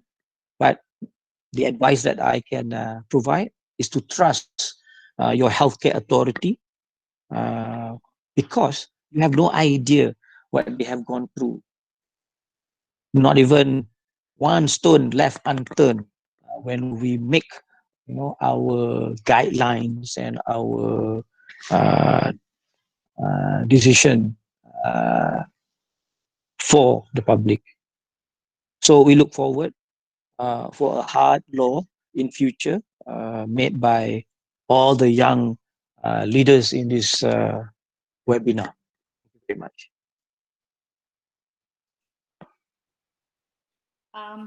Thank you, Dato'. I'm so inspired by your conclusion. I mean, that's really a great conclusion that you made. And actually, you have answered quite a number of questions by your presentation. I actually didn't read your profile just yet because I'm going to read it now. Dato' is a very prominent person in this element, so we know that he's been with Ministry of Defense now as the Director of Pharmacy. And Dato' has graduated from College of Pharmacy, Medical University of South Carolina. He has also completed pre-pharmacy program at Loyola University, New Orleans, and then pursued his master's degree and finished at University of Kansas Medical Center, USA. He's a US graduate, definitely. And he has graduated his PhD. Sorry, I am looking at this. So your PhD is, sorry again, Datuk tak jumpa. Your PhD is management. Again? Healthcare supply chain management. Healthcare supply chain management. Supply chain management. This is really impressive, and you have been given a lot of awards, and also been life member of MPS Malaysian Pharmaceutical Society and Academy of Pharmacy, and a member of Lembaga Pharmacy Malaysia, and he is also the first Malaysian to be appointed as Vice President of International Pharmaceutical Federation, PIF, Military and Emergency Pharmacy Section, and MEPS for 2018 and until 2020. Really, really great achievement, and we are glad you're with us. So impressive, I would say, initiative. Congratulations, Datuk and your team, especially from Malaysian Armed Forces. And I have never heard of such initiative before. And I have never heard such policy being, I would say, transposed into, this is halal built in already. So we have spoken about this many, many years back, but I think this is, maybe they can be the first example of how halal has been built into the policy. We have to start somewhere, and this may be the starting point of a great other policies in the future. On Sharia compliance, you know, a lot of have been done, and these are all kewajiban aspects that have been taken into consideration. Great scrutiny by the Malaysian Armed Forces in collaboration with Ministry of Health, of course. Malaysian National Medicinal Policy is also a good initiative, and halal vaccine policies changes, we know, especially in terms of pandemic and how do we deal with those pro-vaccine, anti-vaccine people. And we have, I mean, people like you should be able to answer those, you know, very, very, I would say, extremists. Maybe not suitable to call extremists, but then we know their stance, yeah? So congratulations, definitely a very, very great achievement and also good initiative. And I could read from the comments, really, really good to be replicated to other halal sectors. We want to wait for other areas or agencies to maybe, I mean, make this as example, model for the replication to other agencies. Okay, so we actually, I'm very, very, I think I'm very overwhelmed.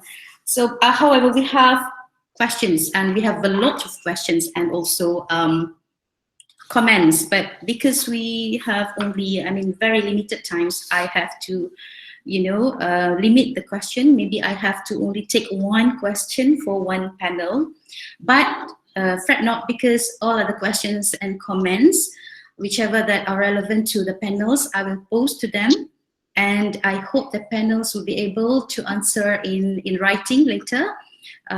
We will definitely liaise back with the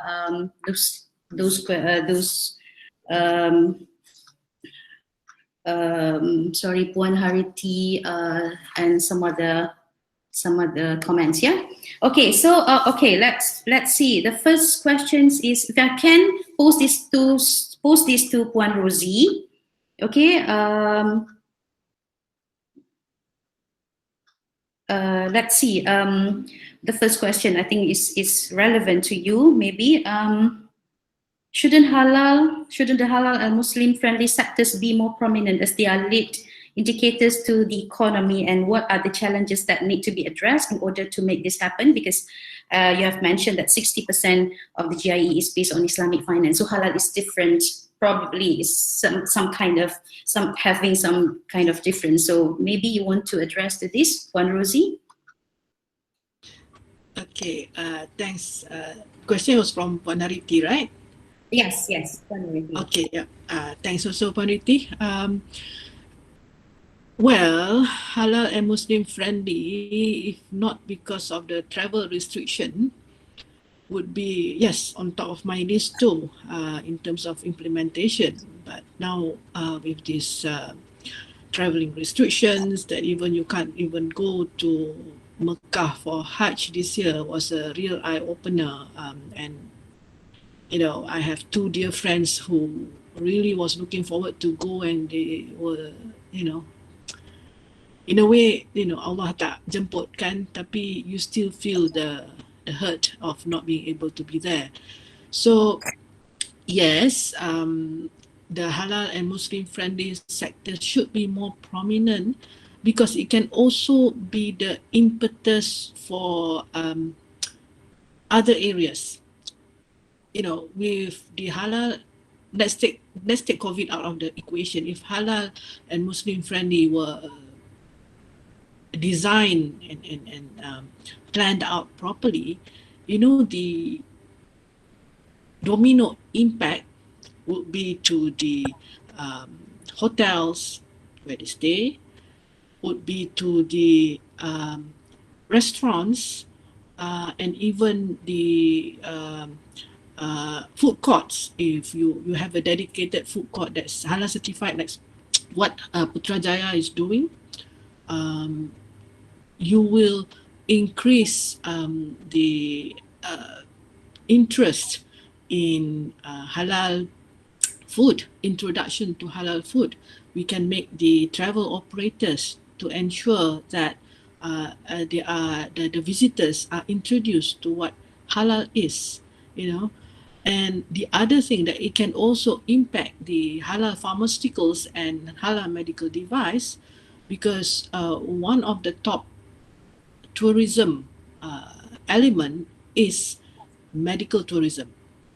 So if you incorporate the medical tourism with halal Muslim friendly tourism, it will be great, because the people who goes for the medical advisory or the medical like could be surgery and all that, they don't come alone, they come with family. So the family are not only won't be eating at the hospital, it's the patient who's eating at the hospital. So the family who's staying with them, they need the halal food too. So the impact of a halal and Muslim friendly initiative, if you really build it properly, it does have a great domino effect to the others. So now what we it also can have a great impact to the aviation industry. So but with this COVID-19, we need to put back our thinking cap and see, okay, how can we do differently? How can we still attract the Muslim community from overseas, not necessarily just the Muslim countries, but those that are in the minority Muslim countries, they can come here and still appreciate being that their preference for food and other things that are Sharia compliant are being addressed by coming to Malaysia under the banner of halal and Muslim friendly travel. So I hope that answers the question. Okay, thank you. Thank you. More questions, but maybe I will have to ask Ustaz Amri this time. It's not fair to only give one Rosie task to answer, but yeah, we have one relevant question to Ustaz Amri. Ustaz is here with us. Yeah. Okay. So I summarize as the collaboration across agencies, no problem, according to Mampu Review. What is lacking is at state level, di peringkat negeri, the government involving local authorities, which is the enforcement body at local level, should be strengthened. Maksudnya, you know, of course we know that enforcement and monitoring should be strengthened, and more collaboration is needed between state and federal governments and all other agencies, including the local authorities. What is your take on this, Ustaz Amri? Okay, regarding for that, regulation and law used under manual procedure halal too. We have TDA, we have Food Act, and also we have Animal Act, and also we have Local Authority Act, and also numbers of the regulation and also laws in place, but ialah kalau kita lihat di mana boleh terlepas berkenaan dengan orang kata bahasa yang mudah kita sebut sebagai terlepas pandang lah kan. Sama juga isu tentang kartel daging sebagainya, dan juga dengan negeri, memang negeri di bawah Jabatan Agama Islam Negeri dia tidak menggunakan yang enactment yang di bawah jenayah syariah. Dia tak pakai undang-undang tu, dia hanya pakai yang di bawah APD 2011. Walaupun kita lihat lepas pada sebagaimana yang disebutkan mampu minta supaya kita selaraskan. Sebenarnya mampu involve dalam perseni halal ini selepas dikembalikan balik daripada HDC, move back to JAKIM tu. Lepas pada itu Kabinet arahkan supaya mampu melihat balik apa yang disebut sebagai proses BPR ni, business process re-engineering, adalah nak flowchart proses itu semua. Tapi dari masa ke semasa memang JAKIM, kalau tidak semasa saya ada pun juga kita ada mesyuarat pelaksana di antara negeri, dan juga dalam mesyuarat itu kita memang update, sentiasa update apa juga pun new policy, circulars and also whatever regarding to the halal certification ini, supaya ianya diselaraskan. Tetapi saya tidak menafikan, ada juga kalau kita lihat ada soalan yang bawah tu tentang penyerasan di antara negeri ini. Memang akan ada perbezaan, walaupun pada asasnya polisi makers ini kita telah decide, okay, we use the same logo, same standard, same procedure, same system. Tetapi going back to the state and also director of state, kadang-kadang dia pun ada juga dia punya part, dia punya views dia, okay, we need to add this one, we need to add this one. So akan adalah penambahan-penambahan tu. Tapi I can say that still lagi dalam kerangka sebagaimana yang telah disetujui di peringkat dasar, ya. Undang-undang tu memang ada, dan juga enforcement, monitoring dengan state pun juga ada, dan juga polisi juga memang telah pun setuju. Cuma dari sudut practicing, mempraktiskan undang-undang dan juga prosedur itu di peringkat negeri, ya. Sama juga dengan local authorities, ya. Kalau ikutkan di PBT pun juga ada undang-undang yang di bawah undang-undang kecil, sama ada undang-undang kecil iklan, juga undang-undang kecil di bawah Akta Kerajaan Tempatan 1976 itu, yang mana memberi kuasa kepada pihak PBT untuk enforce halal tu. Setakat ini, based on my research, just Selangor saja yang ada undang-undang kecil iklan yang meletakkan mesti kalau kita restoran, whatever product want to use the halal logo, halal word, so must be came from JAKIM atau JAIS sahaja. That's law. Tapi yang enforce law tu itu yang menjadi isu sikit lah di bawah PBT, dan juga apa yang dibuat oleh Perbadanan Putrajaya, Perbadanan Putrajaya, dia nak enforce next year kan, next year for January, untuk nak semua all of the restaurant in Putrajaya mesti mohon sijil halal. Itu undang-undang yang diletakkan di bawah PBT. So undang-undang lain tu tentang Food Act dan juga Custom Act, termasuk juga lah makis, isu tentang makis yang border kita punya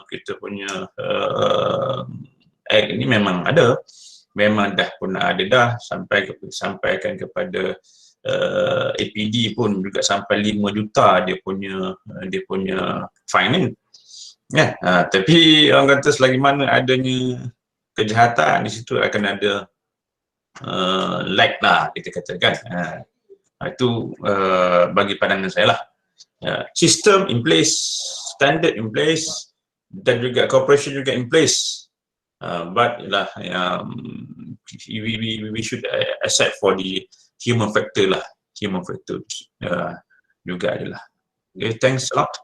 So then there is a need to re-strategize, I think, collaboration. Should be. Yeah. And also maybe relook at how the authorities, between authorities do in the future, in the near future. That's why some NGOs or some consumer suggest to why JAKIM not akta halal ini. Sebab apa tak dibuat tentang akta halal. So itu juga JAKIM bukannya sebuah agensi enforcement. So dia nak letakkan di mana agensi-agensi kalau letakkan di bawah KPD, NHCP. So itu the long story dan juga moving forward lah. Tapi so far for the time being saya melihat bahawa APD ni dah quite tough untuk kita nak enforce. Cuma dalam hal ini mungkin juga coordination. So we hope to see better coordination in the future. Thank you, Ustaz. Cik Usamiza, are you with us? Yes, I am. All right. So this is the question for you. Halal standard development, contribute to its policy statements, strategic intent, to what extent it is, and then the achievement of the Malaysia halal standard actually has contributed to the export growth, and how about the compliance by the industry for what we have now? Thank you, Doctor.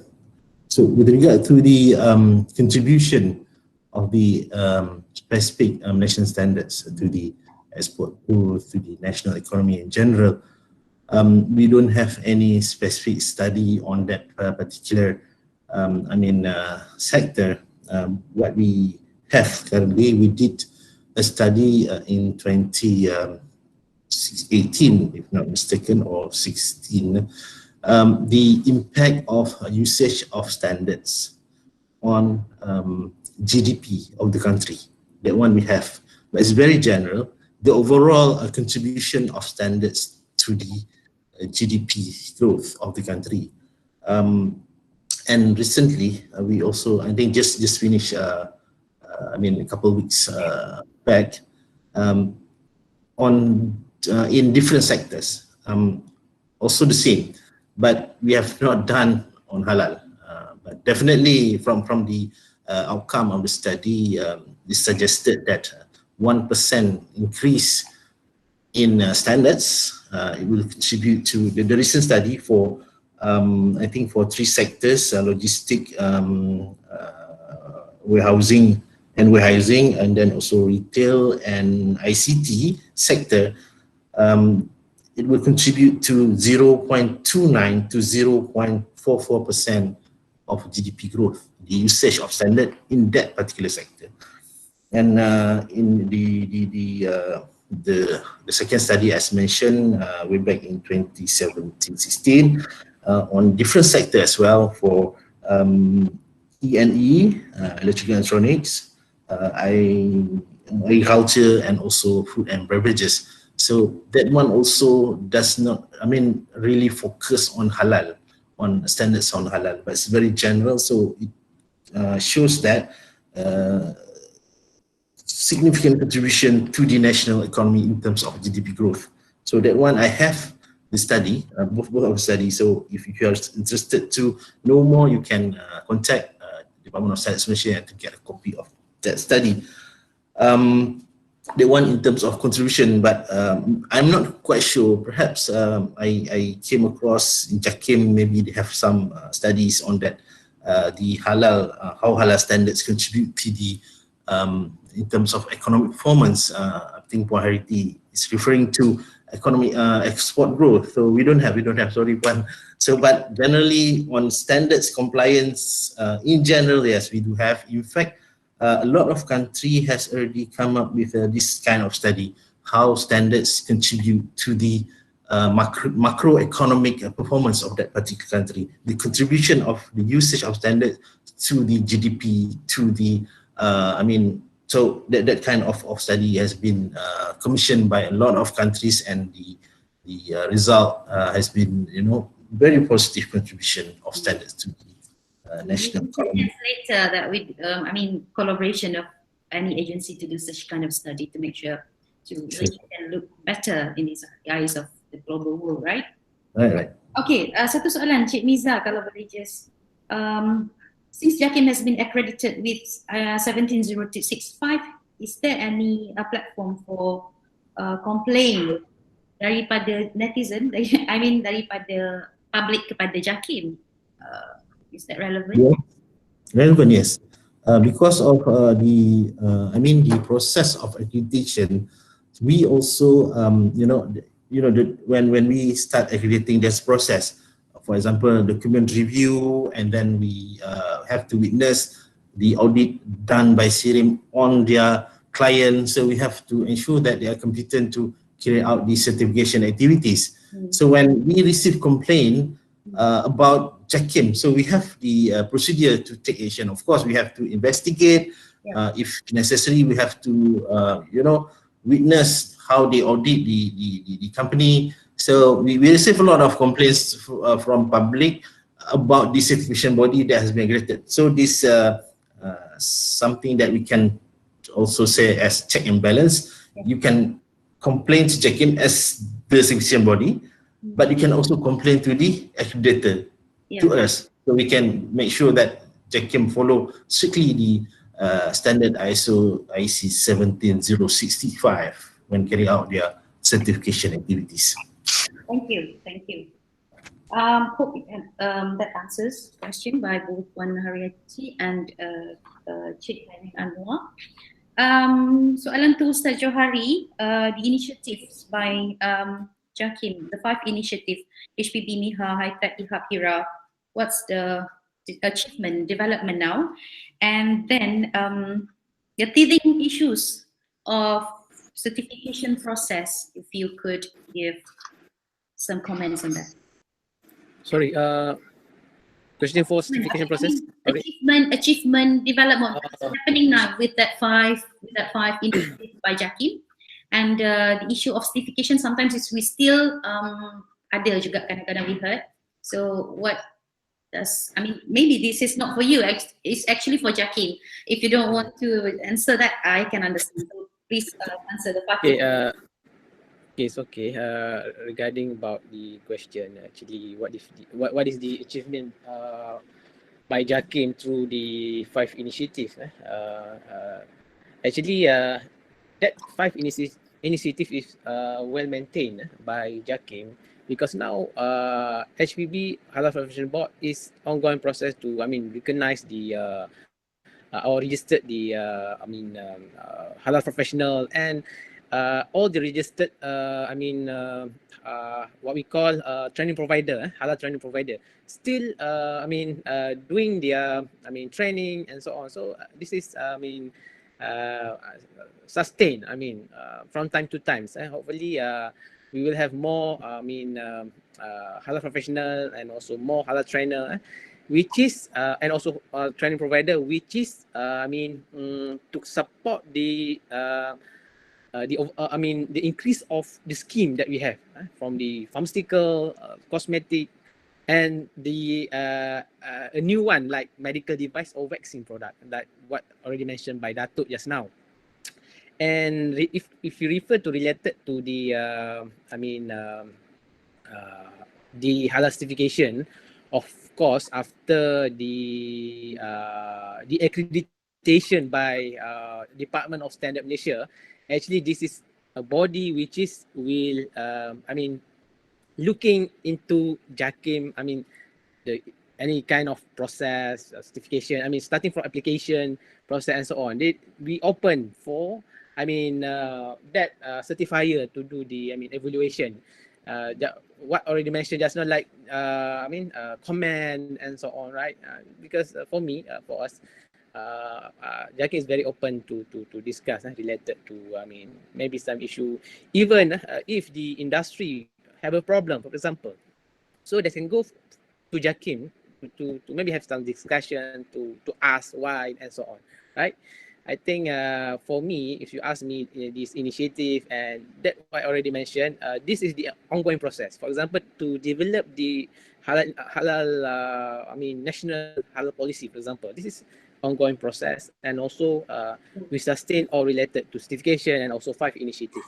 I think that's all, Dr. Zalina. Hopefully answer the question. Thank you very much. Thank you, Ustaz Johari.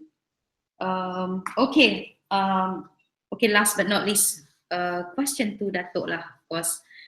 Regarding the policies and strategies, how can the policies that you have mentioned, which is very very impressive, right? So how can this be replicated to other implementing agencies such as Ministry of Economics, MOHI, and standards and all other agencies?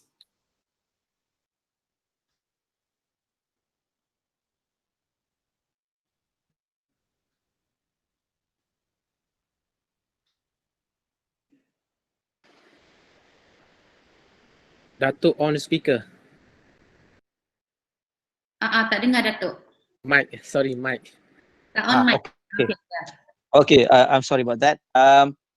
If you understand how quality management is organized and how certification process being undertaken by any agencies or whatnot,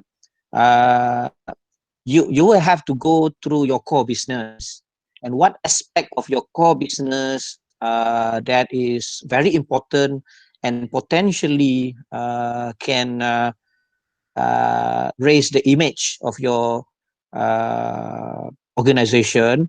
Then you need to build proper pro logic, like I showed you earlier. I hope you can get my slides later, and try to build what are who are your customers, what do they need, what are their problems, then you will work out your policies whether still relevant to solve those issues. If not, you need to change your policy. And when you change your policy, then you will filter down to what sort of strategy that you have to come up with, maybe new strategy. So these are all very quality based. So you have to identify every boxes that I have showed you in that slide. At the end, you want to achieve an output that would give the outcome and impact that would address your customer's need. And of course, along the way, your objective will be met. So that sort of quality oriented perspective based on that core business that you may not be addressing to solve your customer's problem.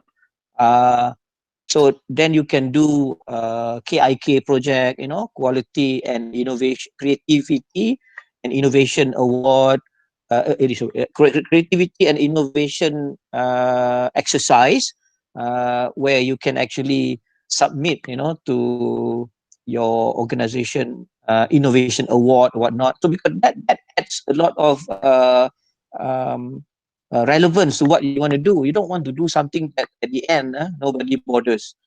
So you must be strategic in choosing what area you want to improve, and later you will study the standard. You look at the good management practice elsewhere. You benchmark with others, because what I do in halal pharmaceutical might not be relevant to you. You may deal with something else.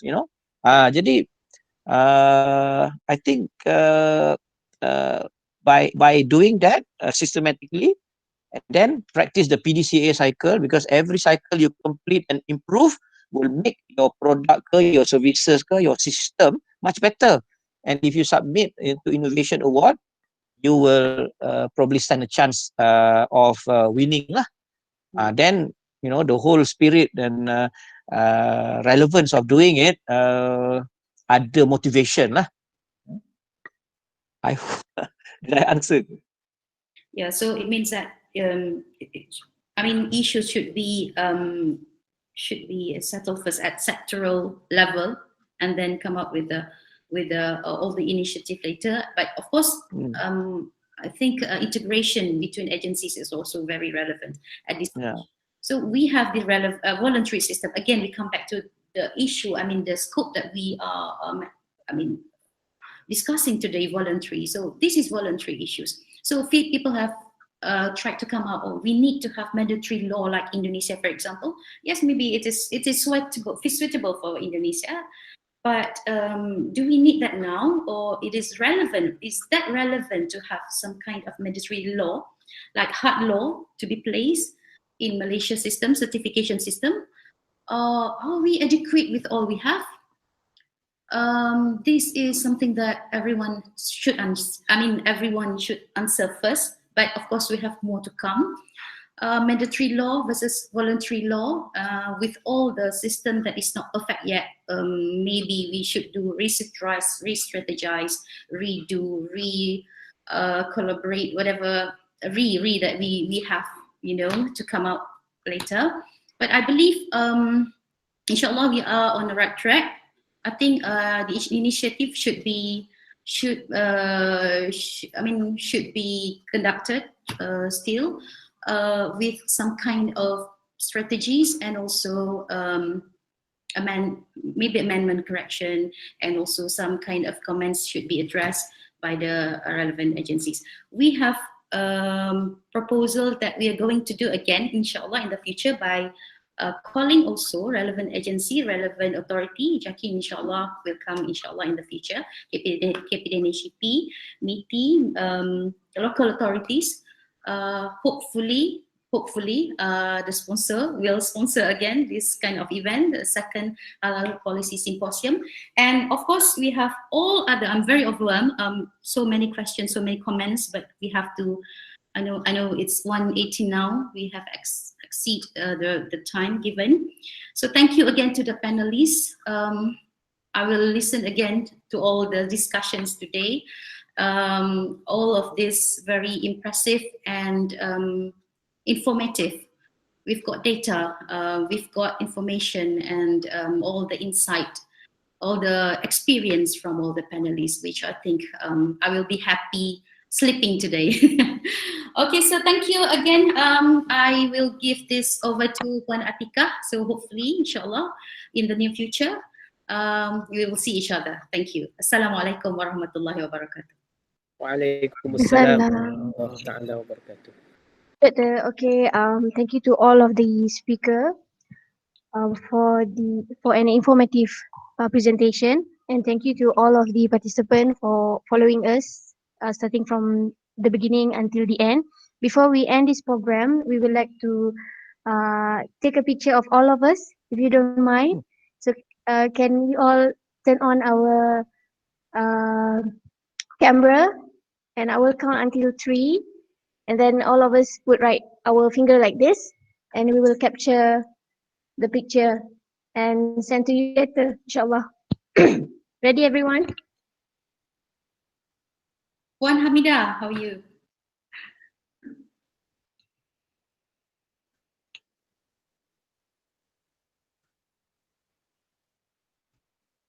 Please turn on your camera if you don't mind. Alhamdulillah, doctor. I just realized I'm on a mute. I'm all the way from Hong Kong. I know. Thank you for joining. Cool. Okay, dah. Okay. Okay, I count until 3, yeah? Okay, ready? 1, 2, 3. Okay. Thank you. Okay, thank you. Thank you. Thank you to all the panelists, Okay. speakers. Again, please stay safe, everyone. Assalamualaikum. Thank you. Waalaikumsalam warahmatullahi wabarakatuh. Assalamualaikum warahmatullahi.